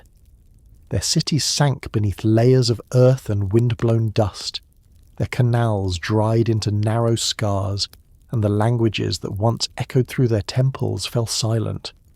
For thousands of years, their names lived only as faint traces in later stories, in the myths of Babylon, in the fragments of Assyria, in the echoes that reached Greece and the Bible. The people who had first built civilization became invisible, absorbed by the empires that followed. What remained was silence, a silence so complete that when modern explorers began to uncover their ruins, it was as if they were waking something from an ancient sleep. The ground itself preserved their memory better than any legend. Under the sun-hardened crust of southern Iraq, beneath the dust of millennia, their world still lay waiting. The first explorers who reached those mounds in the 19th century had little idea what they were walking on. They called them tells, the Arabic word for hill, though they were not natural formations at all. Each mound was the debris of centuries, broken bricks, pottery, ash, and bones, the compacted residue of life. Layer upon layer, city upon city, all collapsed and rebuilt in the same place, until the ground itself became history in geological form. The silence wasn't empty, it was dense.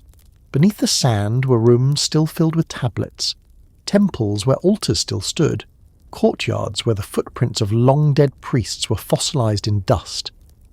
The dry climate preserved everything: wood, textiles, even traces of food. Archaeologists would later describe the sensation of uncovering these cities as both thrilling and unsettling.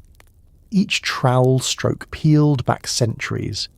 Each fragment of clay was a sentence from a language no one could yet read. When the ruins of Ur, Uruk, and Eridu were first excavated, they appeared like the bones of a forgotten creature. The ziggurats that had once touched the sky were reduced to stumps of sun-baked brick, their corners eroded by time. The canals were empty trenches, the gardens long gone, and yet the pattern was unmistakable. The same urban layout, the same alignment of temples, the same symbols carved into cylinder seals. It was as if the people who had lived there had simply walked away one day, leaving their entire civilization intact beneath the sand. The silence around these ruins lasted longer than the cities themselves. For centuries after their abandonment, travellers passed through the region without understanding what lay beneath their feet.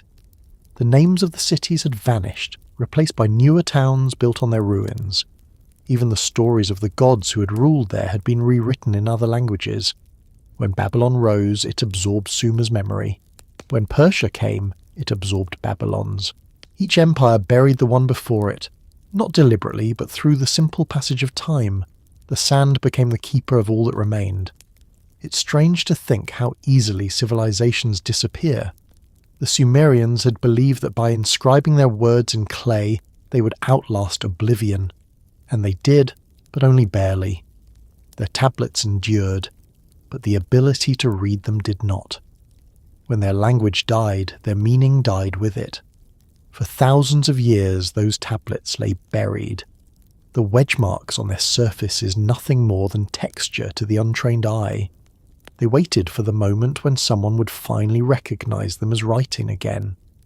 That rediscovery began in the mid-1800s, when European scholars and explorers started digging in the ancient mounds of Mesopotamia. At first, they were searching for biblical cities, names that appeared in old scriptures: Nineveh, Babylon, Ur. They didn't expect to find something older than history itself. But the deeper they dug, the stranger the artifacts became. They found inscriptions that didn't match known alphabets, tablets covered in patterns that looked more like abstract art than text. And then, slowly, through decades of study, the silence began to break. Cuneiform, the wedge-shaped script of Sumer, was deciphered piece by piece. Scholars compared inscriptions, found bilingual texts, and realized that beneath the familiar Akkadian and Babylonian layers lay an even older language, one that was not Semitic, not Indo-European, but entirely unique. That language was Sumerian. With its recovery, an entire lost world returned. The silence beneath the sand began to speak again. The first time a modern scholar read a Sumerian tablet aloud must have been uncanny. Words that had not been heard for 4,000 years echoed again in human speech. The tablets described things no one had imagined. Kings reigning for tens of thousands of years, floods that reshaped the earth, cities built before the dawn of known history. The King List was among the first of these texts to be translated, and its impact was immediate. It didn't sound like myth. It sounded like record, methodical, precise, confident. It forced historians to reconsider what ancient meant. Before those discoveries, the earliest chapters of human history had been thought to begin with Egypt and Babylon. The Sumerians changed that. Suddenly, there was evidence of a civilization older than both, with cities that predated the pyramids, writing that predated hieroglyphs, and a system of government, law, and art that appeared almost fully formed. The silence had not only hidden their existence, it had protected their legacy from distortion. What emerged was something pure and startlingly complex. Yet even as archaeologists uncovered the Sumerians' achievements, the silence persisted in another way. The physical ruins were visible, but their inner life, their thoughts, their voices, their emotions, remained distant. Translating their texts revealed what they did, but not exactly who they were. Their world was familiar and alien at once, a society of farmers and priests, engineers and astronomers, poets and accountants, all organized around gods we no longer worship and meanings we can only approximate. The more we uncovered, the more we realized how much we had lost. The King List, once read as a curiosity, became a kind of key to this vanished mindset. It showed how the Sumerians connected the divine to the material, the eternal to the measurable. But its tone, calm, almost indifferent, also hinted at something modern readers find hard to grasp. These people didn't see the passage of time as tragedy. To them, endings were part of the cosmic rhythm. The fall of a city, the death of a king, even the flood that destroyed the world. These were not catastrophes to be mourned, but transitions in an ongoing cycle. That acceptance might explain how their civilization endured for so long. They built on ruins without hesitation. When one temple collapsed, they built another on the same spot. When one dynasty fell, they recorded it, then moved on. There was no anxiety about decay because decay was natural. The silence beneath the sand, to them, would have been just another phase of existence. The gods rested, the cities slept, and one day they would rise again. For modern archaeologists, though, that silence is full of tension. Every excavation risks disturbing a balance that has lasted millennia. Each discovery answers one question and raises 10 more. The fragments of the past resist complete understanding. A tablet might record a transaction or a hymn, but the tone, the gestures, the context, those remain invisible. The silence speaks in pieces, never in full sentences. There's also the strange intimacy of archaeology. To uncover a Sumerian home is to enter a life interrupted. A kitchen hearth with burned stones still in place, a jar of grain still sealed with a thumbprint, a child's toy buried under a collapsed wall. These are not abstractions of history. They are details of people who lived and died in the same physical world we inhabit. The difference is time, and the silence that time brings. What's left in the soil isn't just evidence of a civilization's achievements, it's evidence of its disappearance. You can stand on the remains of a street in Ur and see the outlines of houses that once held thousands, now open to the sky.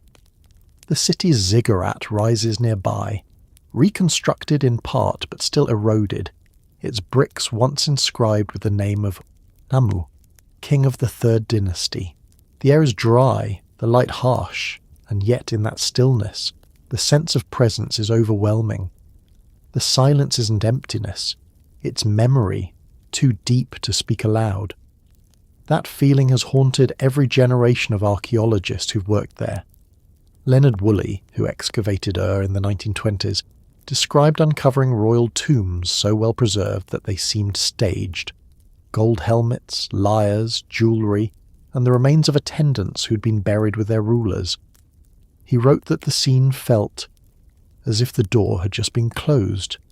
The silence of 4,000 years collapsed in an instant. The dead were still where they had fallen. Time had not erased them. It had sealed them. That kind of discovery forces reflection. The Sumerians had believed in immortality through remembrance, and in a way they achieved it. But they also left behind reminders of mortality so tangible that it becomes impossible to ignore. Every artifact is both a triumph and a ruin.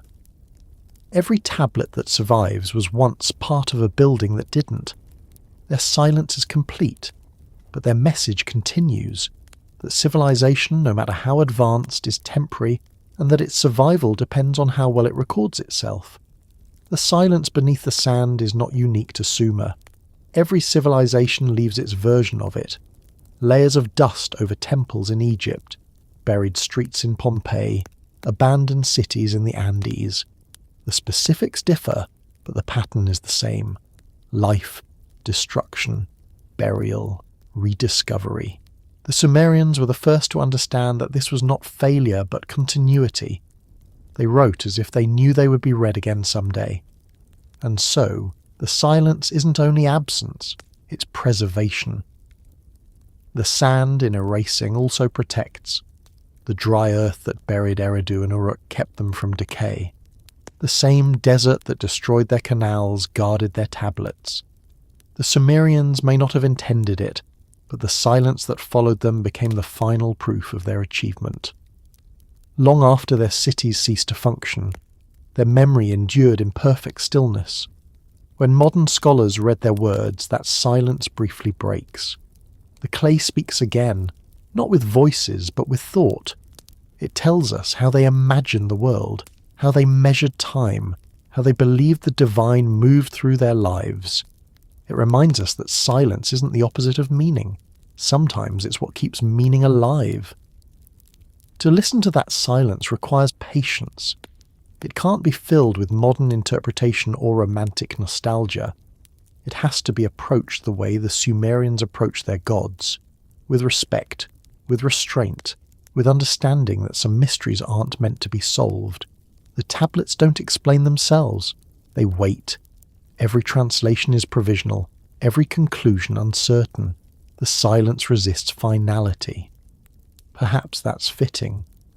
The Sumerians began history, but they also built into it the knowledge that all things end. Their king list, their cities, their rituals, all accepted impermanence as natural. The silence that covers their ruins is not failure. It's the resting phase of time. Civilization breathes in cycles just as they believe the gods did. What lies beneath the sand is not gone. It's paused, waiting for the next descent of kingship, the next remembering. In the quiet plains of southern Iraq, at sunrise, the air is still and the horizon endless. The mounds that hide Sumer's cities look ordinary, just humps of beige earth dotted with salt and scrub. But underneath lies the first architecture, the first writing, the first story of human order. The silence there is older than any language, but it still holds the rhythm of the words that once filled it. When the wind moves across the ruins, it sounds almost like breath, and maybe that's the final truth of it. Civilization began in noise, in the sound of tools, prayers and water, but it endures in silence. The Sumerians understood that better than anyone. They built their cities knowing they would one day return to the dust. They recorded their histories knowing they would one day be unread, and they trusted that someone somewhere would one day uncover them again and listen. The silence beneath the sand was never empty. It was waiting. When the Sumerians looked at the night sky, they didn't see emptiness. They saw presence. Every star was a sign, every movement of light a message. The heavens were full of watchers, not distant or indifferent, but deliberate. To them, the gods had never truly left the earth. They had simply changed their vantage point. Kingship had descended from heaven once, and when it was withdrawn, it didn't vanish. It returned to its source. The divine didn't abandon the world. It began to observe it. That idea never really disappeared. Long after the last temple of Sumer crumbled, people continued to look upward and imagine that the sky was alive. The Babylonians mapped its stars, the Assyrians charted omens, the Persians read patterns in fire, the Greeks gave names to constellations that had once been the homes of gods. The heavens remained the mirror of the earth, full of order, movement, and consequence. The Sumerian belief that time, fate, and divinity were written in the sky became one of the oldest shared assumptions of civilization. It's easy now, with our telescopes and calendars, to see the stars as objects rather than presences, but the impulse to look up hasn't changed. Every society that came after Sumer still imagined an audience in the cosmos. The question of who is watching, gods, fate, or nothing at all, never really went away. It only changed its language. The Sumerians would have recognized that continuity. They understood the need to be seen. Their rituals, their hymns, their careful record-keeping, all of it assumed observation. The gods watched not only to judge but to witness. To be watched was to exist. To be unobserved was to disappear into chaos. The temples of Sumer, built high above the plains, were as much signals as sanctuaries, structures meant to be visible to heaven. A city was only alive as long as the gods could see it. That's why the act of writing carried such sacred weight. When a scribe pressed words into clay, he wasn't just preserving information, he was ensuring visibility. The gods might look down and see that their order still held. that humans were still following the structure they had given. The written word was proof of cooperation between heaven and earth. Even the king list, in its simplicity, served that purpose. To list the kings was to show that the descent of kingship had not been in vain. The world still functioned. The sequence continued. To modern readers, the phrase "the gods still watching" can sound poetic or metaphorical, but for the Sumerians, it was literal reality. The sun was Utu, who saw all. The moon was Nana, who measured time. The wind carried Enlil's will, and the waters reflected Enki's wisdom. Observation was everywhere. Life unfolded within awareness. Even the stars, in their endless patterns, were seen as the eyes of the divine. That idea, that nothing is truly unobserved, became the backbone of moral thought for thousands of years. As the world changed, so did the interpretation of those watchers. The Babylonians turned the stars into a map of destiny. The Persians turned divine order into moral dualism, a struggle between truth and falsehood. The Greeks reimagined the gods as personalities in the heavens, their stories etched in constellations. The Romans took the same sky and filled it with signs of empire. Yet behind all of it, the original structure remained, the belief that something beyond humanity is aware of it, and that awareness gives life coherence. When the Sumerians wrote of gods ruling for 200 years, they weren't describing measurable time. They were describing perspective. Divine time isn't human time. From the view of the heavens, 1,000 years can pass like a season. The gods' long reigns symbolize continuity, not duration. The numbers were a way of expressing permanence, the same permanence the Sumerians tried to capture in clay. The gods ruled for impossible spans because they watched for impossible spans. Their sight was eternal. And so, when their rule ended and kingship passed to men, the watching didn't stop. It became the quiet background of civilization, the unseen oversight that keeps order intact. The king list is, in a sense, the record of that gaze. It begins with divine rule, then continues through human succession, but never implies that the gods cease to exist. It assumes they're still there, observing, approving, correcting through circumstance. Each change of dynasty, each flood, each renewal is not random. It's part of the supervision of the universe. You can still feel traces of that worldview in later history. When kings across the ancient world claimed to rule by the grace of heaven, they were echoing the Sumerian logic that power on earth is a reflection of authority above. Even secular philosophies inherited the same framework. That order, once established, maintains itself through laws that are always watching, always reacting. The idea that balance corrects imbalance, that systems preserve themselves, it's the scientific descendant of the divine gaze. The silence of Sumer's ruins contrasts sharply with that idea of constant observation, yet the two coexist. The gods may have fallen silent, but the systems they inspired still function. The rivers still flow, the stars still move, and the records they left still bear witness. The watchers don't need voices to be present. Their existence is built into the structure of things. For the Sumerians, that was enough. Archaeologists who study Sumer often describe a feeling that lingers in those ruins, a sense that the place itself is aware. It isn't superstition, it's the weight of history. To stand in the remains of a ziggurat is to stand where thousands once prayed, built, and believed they were seen. The air holds the residue of that collective attention. The watchers, whether gods or memories, remain embedded in the place. The same feeling extends to the tablets themselves. Each one is a fragment of consciousness pressed into matter. When we read them now, we become part of the same chain of observation. The gods watch the kings watch the scribes watch the clay, and we, thousands of years later, watch them all. The act of understanding becomes its own continuation of that ancient gaze. The watchers are still watching, and we've become part of their work. It's worth remembering that for the Sumerians, the divine wasn't separate from the physical. The gods were part of the landscape, in the rivers, in the wind, in the fertility of the soil. To look at the horizon was to look at them. The notion of invisible gods came later, as human perception shifted from presence to abstraction. But for Sumer, the world itself was the divine mechanism. Watching was not metaphorical. The environment was alive, attentive. Floods were messages, droughts were corrections, prosperity was approval. That intimacy with nature gave their religion a sense of responsibility.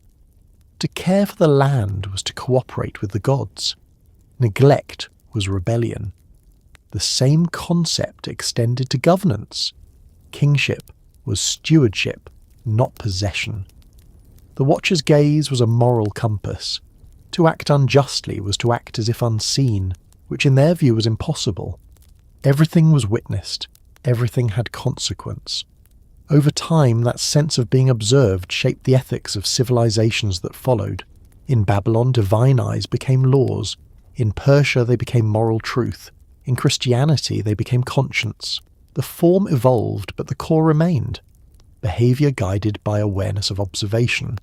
The gods' watchfulness turned into humanity's self-awareness. The Sumerians began it by externalizing order. Later, cultures internalized it. What started as the eyes of heaven became the eyes within. But to the Sumerians themselves, this wasn't introspection. It was cooperation. They didn't struggle with belief or unbelief the way later civilizations did. The divine gaze was simply part of reality, as constant as daylight. Their question wasn't, do the gods exist? But, how do we remain visible to them? That's why their rituals focused on maintenance, keeping temples clean, reciting hymns, renewing offerings.